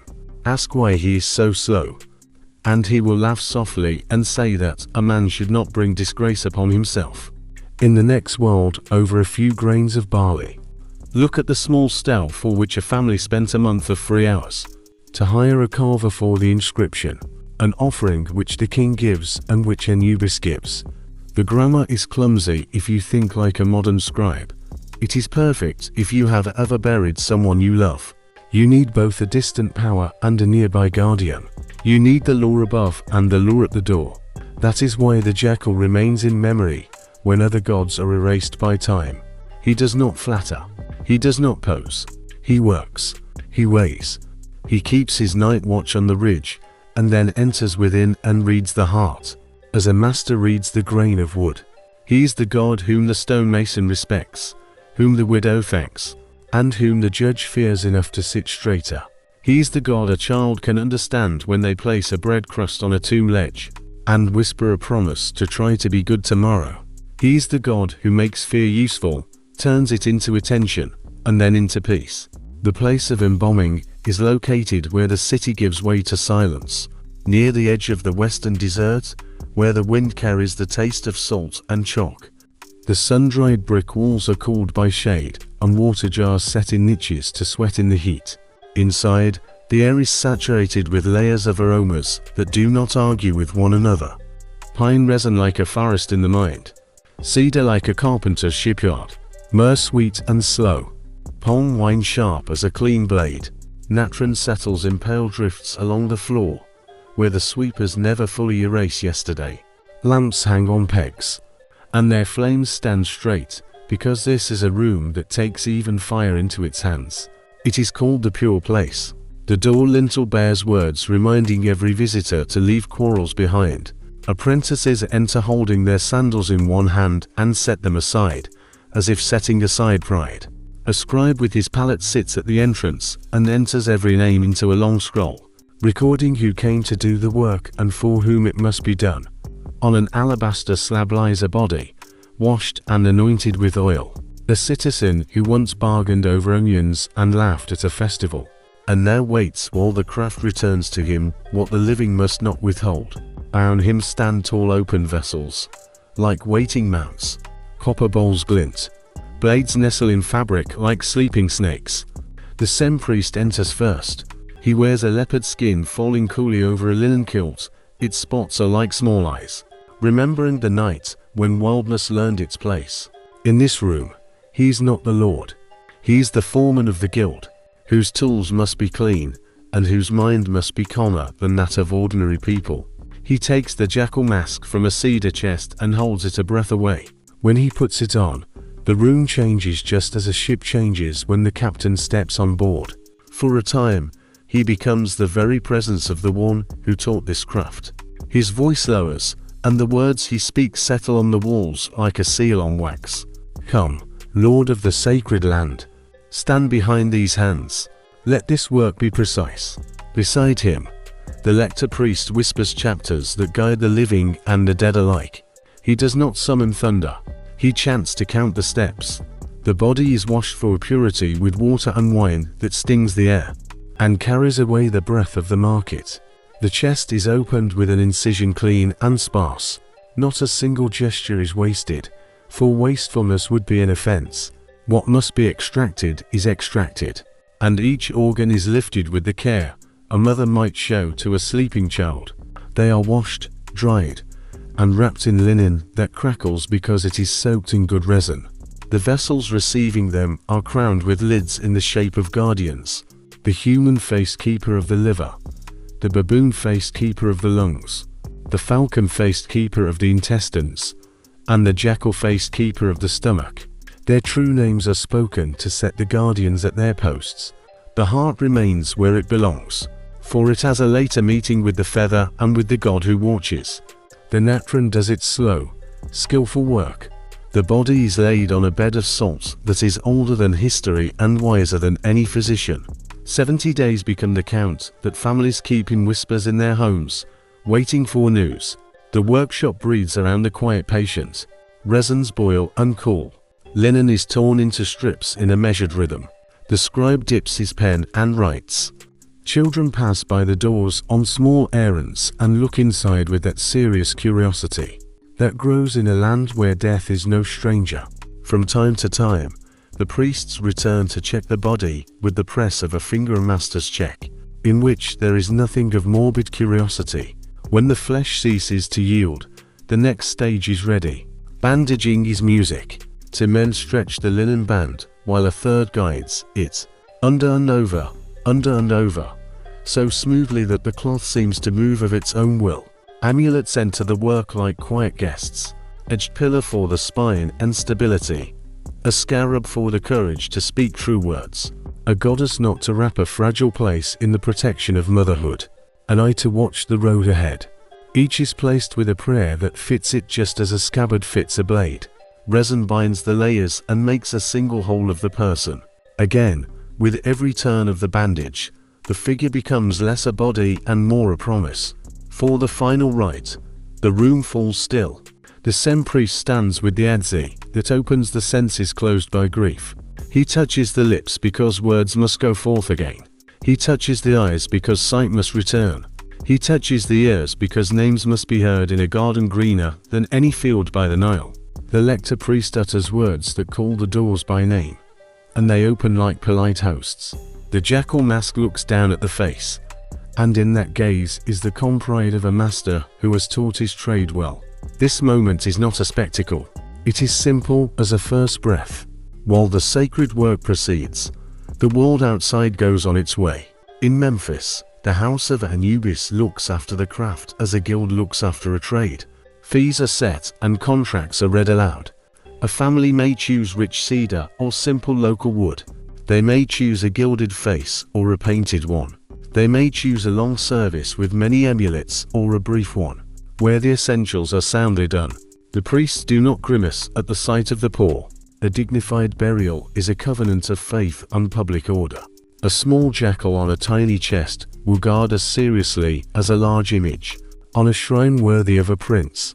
While the words are spoken and hands are honest, apprentices learn by standing nearby and keeping still. One wraps and unwraps a practice limb for weeks until the angles begin to meet of their own accord.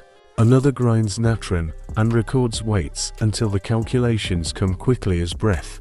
A third learns to cut only what must be cut and to lay the knife flat when the deed is done. Jokes are told in the chorus, because this is human labor, not a tale of grim statues. But when a name is spoken at the door, and a family takes 3 steps inside and stops, the jokes vanish as quickly as flavors in a swallow of strong wine. A loved one has come to be made whole. The room knows what this means. There is a code that is not written on papyrus, but known as surely as any law. Do not hurry. Do not boast. Do not handle the dead without tenderness. Wash your hands after anger and before work. Speak little during the rites and speak clearly when a word is necessary. Put tools back in their places, because order is a second prayer. If you are tired, admit it and ask another to take your place. Because pride stains bandages worse than resin stains linen. Youths learn this and carry it into other spheres of life. The nation wins whenever a guild teaches patience. On feast days, the same hands that divided resin and counted linen lift images of the Lord of Jackals, and carry them through streets smelling of bread, sweat, and river wind. People throw flower heads like small suns. Priests in spotted skins move with the dignity of men who know that every step in public adds weight to their steps in the pure place. An old woman, who has not even a coin, raises both hands as the image passes and says, "Just watch. Your word is enough. That is the whole covenant. We will do our part. You do yours." While royal embalmings might fill halls with gold and lure thieves from 3 provinces, ordinary burials preserve the true meaning. A merchant owning 6 donkeys and 3 good cloaks could pay for resin that would preserve his scent even in winter. A potter could bargain for a painted coffin whose white base made simplicity a virtue. A soldier might lie in the workshop with scars telling a short story of suppressed rebellions, and border roads traveled too far. Each came to the slab equal in their nakedness. Each received the same words at the end.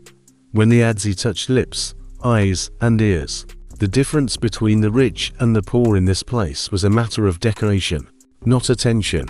The house of Anubis taught another lesson the city did not forget. Labor for the dead feeds the living. Carpenters, weavers, perfumers, stonemasons, scribes, vessel makers, carvers of gods, Singers of laments all found a place in the chain that begins when someone ceases to breathe. The economy of care is a measured river. It sustains craftsmanship when drought exhausts the fields. It sustains justice when people are tempted to steal because hunger has a loud voice.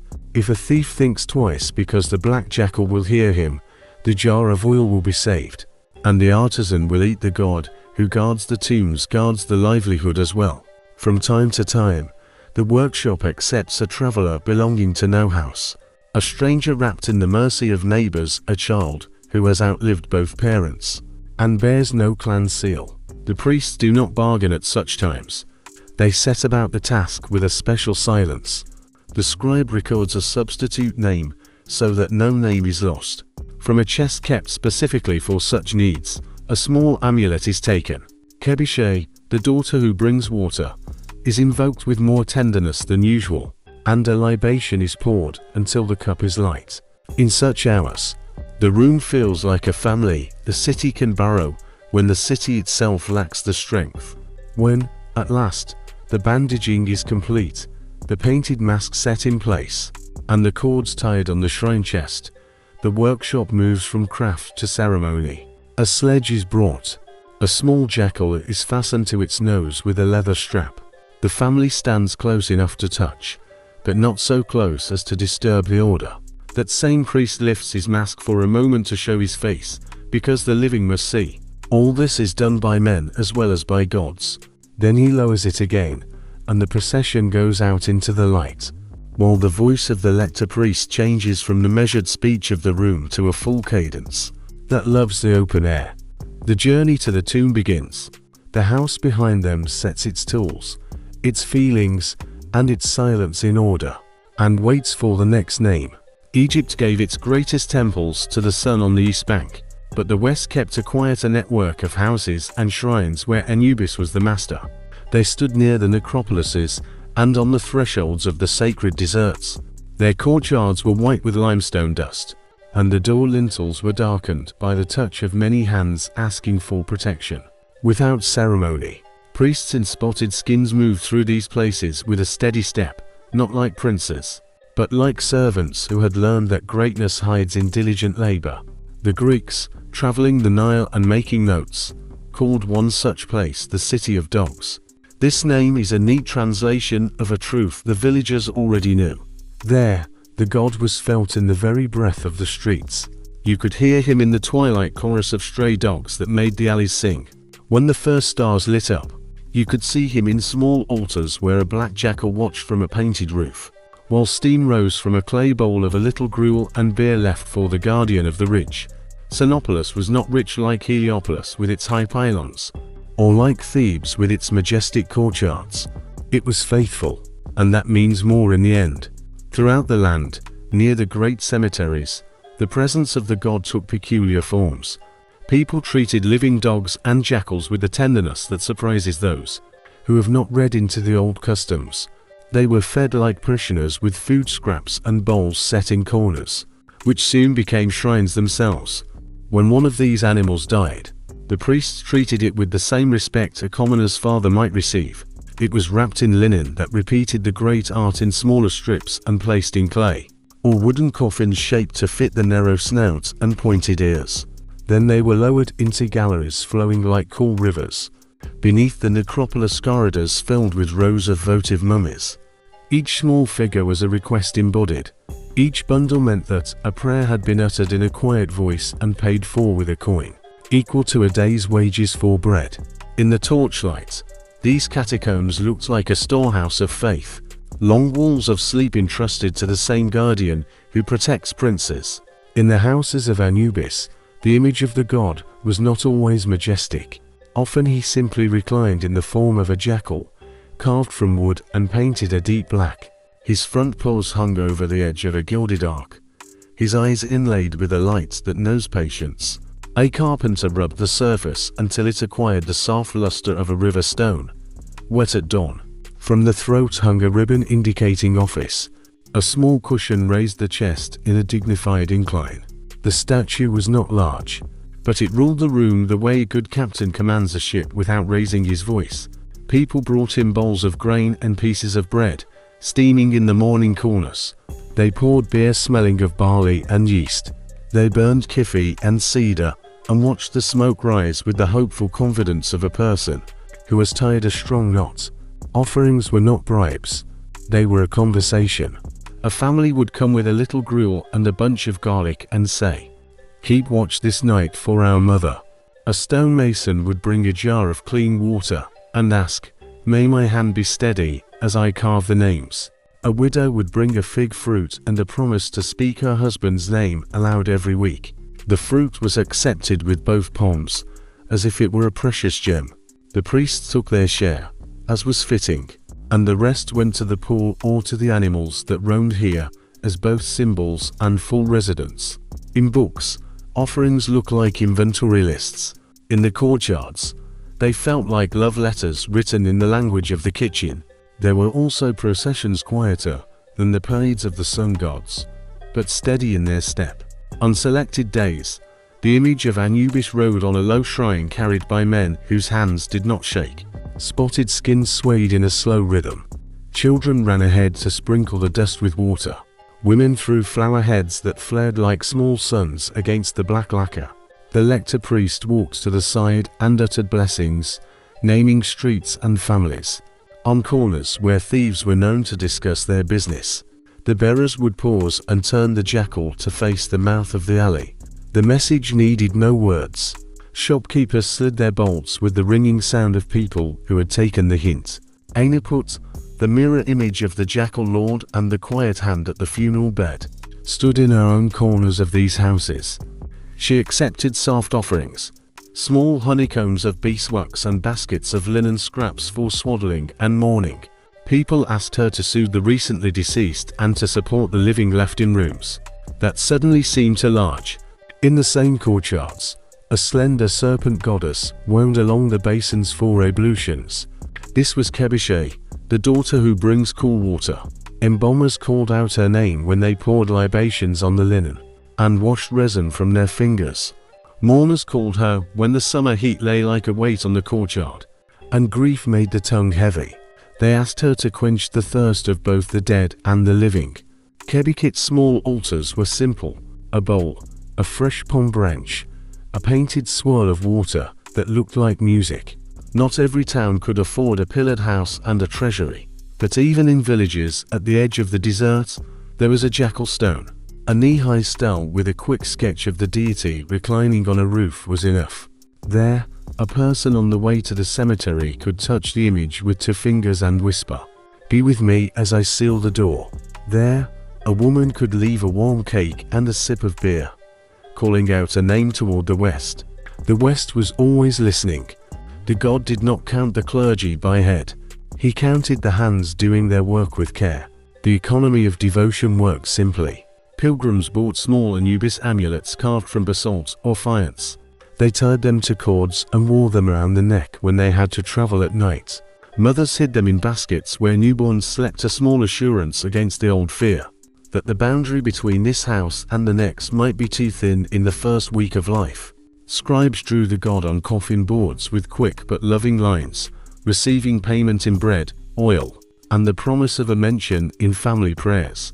Carvers sold simple false doors with the formula already inscribed, leaving an empty space for the name that would turn stone into a home. All these actions greased the wheels of daily life and prevented faith from becoming an expensive luxury. The priests themselves were not ascetics despising the world. They ate the offerings and laughed when work permitted. They married like other people, and their children grew up to learn the craft or labor in the field. And yet, when they put on the mask and took the knife in hand, the room changed. They carried within them the memory of the leopard brand and of the god leaning over the first mummy. They did not forget that the sanctuary is a workshop, and the workshop can be a sanctuary.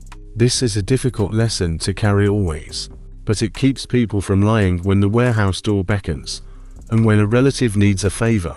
That breaks the rule. In one famous treasury, the guardians left a jackal on an ark with tightly tied cords for a king who died young. The statue's ears stand like blades, and the eyes follow you with a gaze more patient than any human's. The cords are still uncut. The message has outlived both the sender and the receiver. Do not touch this door. The guardian is at his post. In this single image, the cult of Anubis finds its main sermon. Faith embodied in wood. Vigilance embodied in a pose. A threat turned by mastery into peace. Temple records list the festivals with the quiet pride of accountants, who know they are feeding more than just bodies. On such days, the city washed its face and put on its finest jewelry. The same priest addressed the crowd and retold the stories that gave meaning to the spots on his cloak. He spoke of the dogs that guard without being asked. He spoke of the child found in the reeds and of the woman who sang to him, bringing peace. He spoke of the scales that do not lie, and of the field beyond the west where a person can meet those they lost again. If only their hands held the weights firmly. People wept without shame, for these were their stories, and they would always be theirs. By evening, the offerings were counted, the dogs fed, the poor provided for, the candles extinguished, the floors swept, and the gates locked. The jackal on the ark looked exactly as he had in the morning. Gods do not sag with exhaustion. The priests straightened their shoulders and walked home under a sky full of hard, clear stars. The desert lay close and familiar, like a sleeping bull that does not dream of causing harm, but must be respected with every step. Along the ridge, a real jackal stopped and looked down. Somewhere in a house, a woman uttered a name into a corner and waited until her breathing became steady. Faith had done its quiet work. Thus, the cult of Anubis linked the city to the cemetery, the kitchen to the chapel, fear to duty, and grief to mastery. He did not roar. He did not promise what he could not give. He promised a guardian. He promised a craft that turns ends into transitions. He promised that a god would stand at the door until the last grain of sand fell in the final invisible clock. Empires change the names on coins and in decrees, but the West keeps its guardian. When the ancient kingdoms weakened and crowns shifted like sand in the wind, the priests still walked the paths of the Necropolis with spotted cloaks on their arms and quiet voices. In Memphis and Thebes, the houses of embalming smoked with resin, as they always had. Kings became generals with foreign accents and then became kings again. The Nile rose and fell on a schedule truer than the changing of ministries. In the courtyards, where the jackal watched from the roof of the shrine, offerings continued to smoke in the morning and cool by noon. A god who earned his place by guarding the rest of the dead does not lose his office. When borders are redrawn on maps, the Greeks came on ships that glittered like fish and in rows of men who marched as if their sandals were keeping count of the earth. They looked upon the temples with wonder and caution. A people who loved reason stood in shadows filled with ancient smoke and listened to stories that had outlived their own cities. Some laughed at the animal heads in the daylight, then went home and swore by the dog of Egypt when they needed their words to carry weight. In the markets, this phrase passed from mouth to mouth, half joke, half prayer. They meant Anubis, even if their tongues gave the syllables a foreign tint. Under the rule of new dynasties grown from the long spear of Macedonia, Egypt learned to speak two languages at once. In stone, builders continued to carve as their grandfathers had. In courts and ports, the conversation was in Greek. The gods learned to wear new clothes without abandoning the old. Anubis did not need to change his work, he changed his company. In the brilliant age of Alexandria, scholars placed Egyptian guardians beside Greek messengers and saw correspondences bloom. Hermes led souls in Greek thought, Anubis led souls in Egyptian rites. They were introduced as if at a banquet, where clever hosts seek kindred spirits together. A new image appeared on painted walls and in amulet shops. Anubis, with the head of a jackal and a caduceus in his hand, a union not of confusion, but of recognition. Two tasks, one duty. Philosophers in this seaside city loved to catalogue such harmonies. They argued over the nature of the soul, as if it were a precious metal requiring weighing. Meanwhile, in a back alley, an artist applied black lacquer to a figure of a jackal with ancient calm.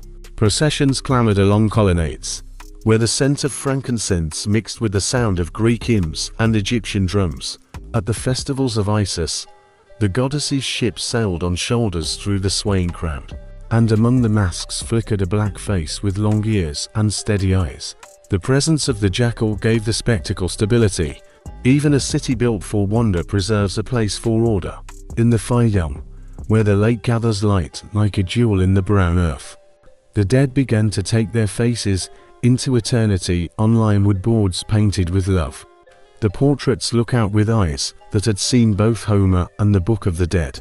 Amidst wreaths and gold leaf, amidst Greek fashion and the Roman drive for precision, a small jackal still appears on chests and the margins of paintings. The ancient guarantee signs its name quietly.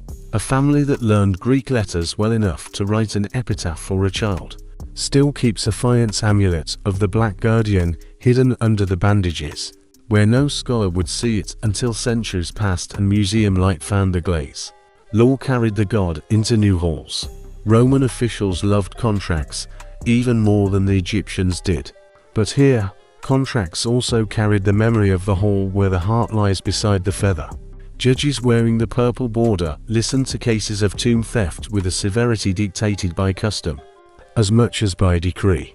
The charge sheets read like familiar stories rewritten in new ink. Breaking of seals, removal of amulets, false oaths by Anubis, fines, beatings, and long labor followed. The civilized habit of punishing people for what they do to the resting places of others survived the change of standards from the lotus to the eagle. Latin writers borrowed the god for their spectacles and sermons. There is an old account of a procession where the entire imperial city came out to watch a parade of gods. In that bustle of golden paint walked the Black Guardian, his face shining like blackened silver under a sun that made everyone squint. Spectators who had little patience for sermons still grew silent when the jackal passed. It is good for a city that needs its citizens to behave with dignity to have a god in its procession who does not laugh or wink. None of this erased the old forms on the West Bank. In the valleys, tombs continued to receive kings under deep stone. The workers of Deir el-Medina still drew the jackal on a stroker when they had a free minute at noon. The house of Anubis in Memphis still received the poor wanderer and performed rites without bargaining when a body had no family. Spotted skin smelled of sun and incense. The adzi touched the lips. The masked priest supported the mummy. When the procession began, a small wooden jackal rode on the prow of the sledge, as it had done when the pyramids were young. A civilization proves its worth by what it preserves. Philosophers and priests argued on the sidelines, as knowledge always argues with devotion. Plutarch came to these stories as a guest who wished to be an attentive listener, and tried to give graceful meaning to what he heard. He clothed Osiris, Isis, and the Lord of Jackals in language pleasing to the schools, yet preserved the heart of the legend. He knew he was treading on a floor polished by many feet and many tears. He took the ancient name seriously, and this is the first and last merit of a foreign scholar. When the old faith moved into quieter channels and new hymns sounded in basilicas and monastic cells, the houses of embalming gradually grew silent, the vessels emptied, the knives covered with rust. Leopard skins were folded for the last time, and a handful of respect was laid upon them. And yet, the connection between Egypt and its guardian did not break. It turned into an invisible presence. The jackal remained in works of art and in the habit of touching the lintel with 2 fingers. While passing the door of a tomb, he remained in the caution of the farmer who does not cheat during weighing, because the scales frighten him more than the judge. He remained in the story told to a child when a house loses someone, and the child asks a question that cannot be avoided. An attentive god is a long-acting medicine. Archaeology in the New Age opened doors with levers and brushes, not spells. And yet, those who watched felt that they too were being watched. People lifting lids in rooms locked since Hellenistic times felt the steady gaze of an inlaid eye on their shoulders. On gilded roofs, the jackal reclined with serene contempt for the passage of time. The cords sealing the royal shrine still crossed under his paws. Do not touch. The message that worked on thieves works dimly, but surely on scholars as well. The best of them listened and made only sketches and careful notes until the law permitted the rest. The worst dropped their courage like a lamp and fled from a cloud of dust and their own imagination. Both reactions would have pleased a god who believes in good manners. Through all this, the image of the jackal leading the justified to the throne persisted. Hellenistic artists changed the tilt of the chin. Roman stonemasons straightened the shoulders. The essence remained the same. Anubis took the hand like a kind usher and placed it into stronger hands. In Greek inscriptions, in Demotic scrolls, and in Latin notes, the message remains simple.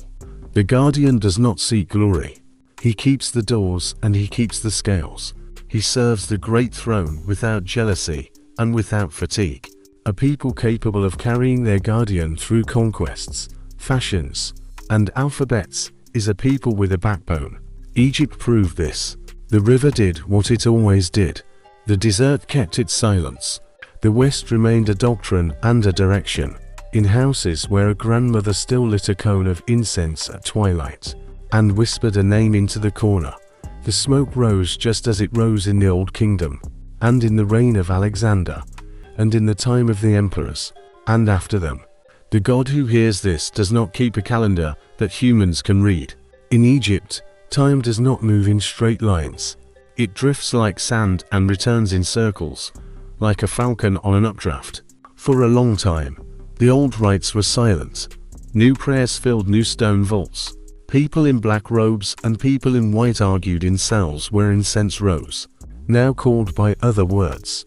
However, in the West, the vigilance did not cease. A guardian does not need a choir.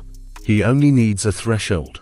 News from the valley came to the world in a voice trembling between awe and discipline. A door hidden beneath the earth gave way. Steps descended into dust that no one had breathed for 3,000 years. Candles burned like obedient stars. The first room was filled with gold and wood that had learned to shine like gold. Behind a second sealed door stood a shrine, all cords and warnings. And upon its sloping roof a jackal waited, as if he had been asked to hold his breath for a long count. And he had performed this without complaint. The lacquer of his body was deep and soft. His eyes were made to catch even the weakest flame and turn it into attention. The cords crossed under his paws, and not a single thread was frayed. "Do not touch," spoke this patient pose. "Do not touch," spoke the long gaze.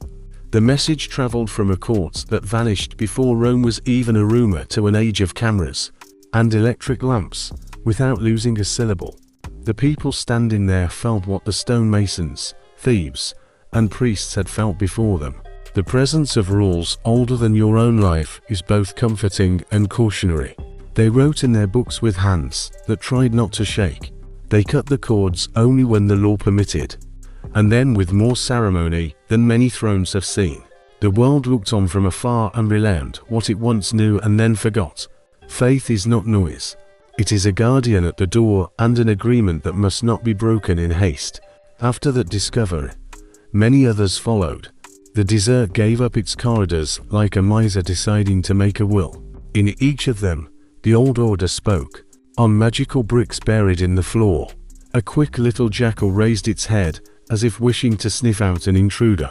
On coffin lids, his profile watched over names arranged in neat rows. On the reverses of hard scarabs, there was still a plea in short lines. "O my heart, do not rise up against me in the presence of the scales." Museum halls filled with this silence. Under glass, faces, dark and motionless, lay in fine linen. Beside them, small amulets waited, their tasks uncorrupted by centuries. Visitors slowed their pace, not knowing why. A silence fell that no one had commanded. The god was present not only as a statue, he was present as a habit of attention, moving from object to object like a patrol. Scholars argued, as scholars are meant to do. They quarreled over parents and dates, and the boundaries between one jackal god and another on the oldest standards. They measured pigments and traced trade routes hinted at by the resins in the fabrics. They moved in circles of caution and placed footnotes under everything that could be fixed. Amidst their debates, the figure of the guardian maintained his composure. Whether he was called Inpu in the ancient tongue or Anubis in Greek, whether he was depicted as an animal or a man with the head and eyes of the night, He performed his duties without unnecessary heat. He guarded the dead in their glass houses, just as he had guarded them in their stone ones.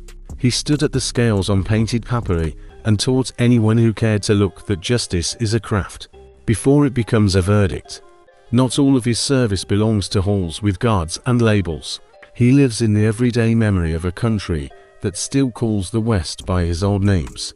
At twilight in small towns, people pause on thresholds facing the desert and whisper into corners, releasing a name into the air as an offering of breath. A jackal moves along the ridge, stops, and looks down, and for a moment, the oldest pact in this land is renewed.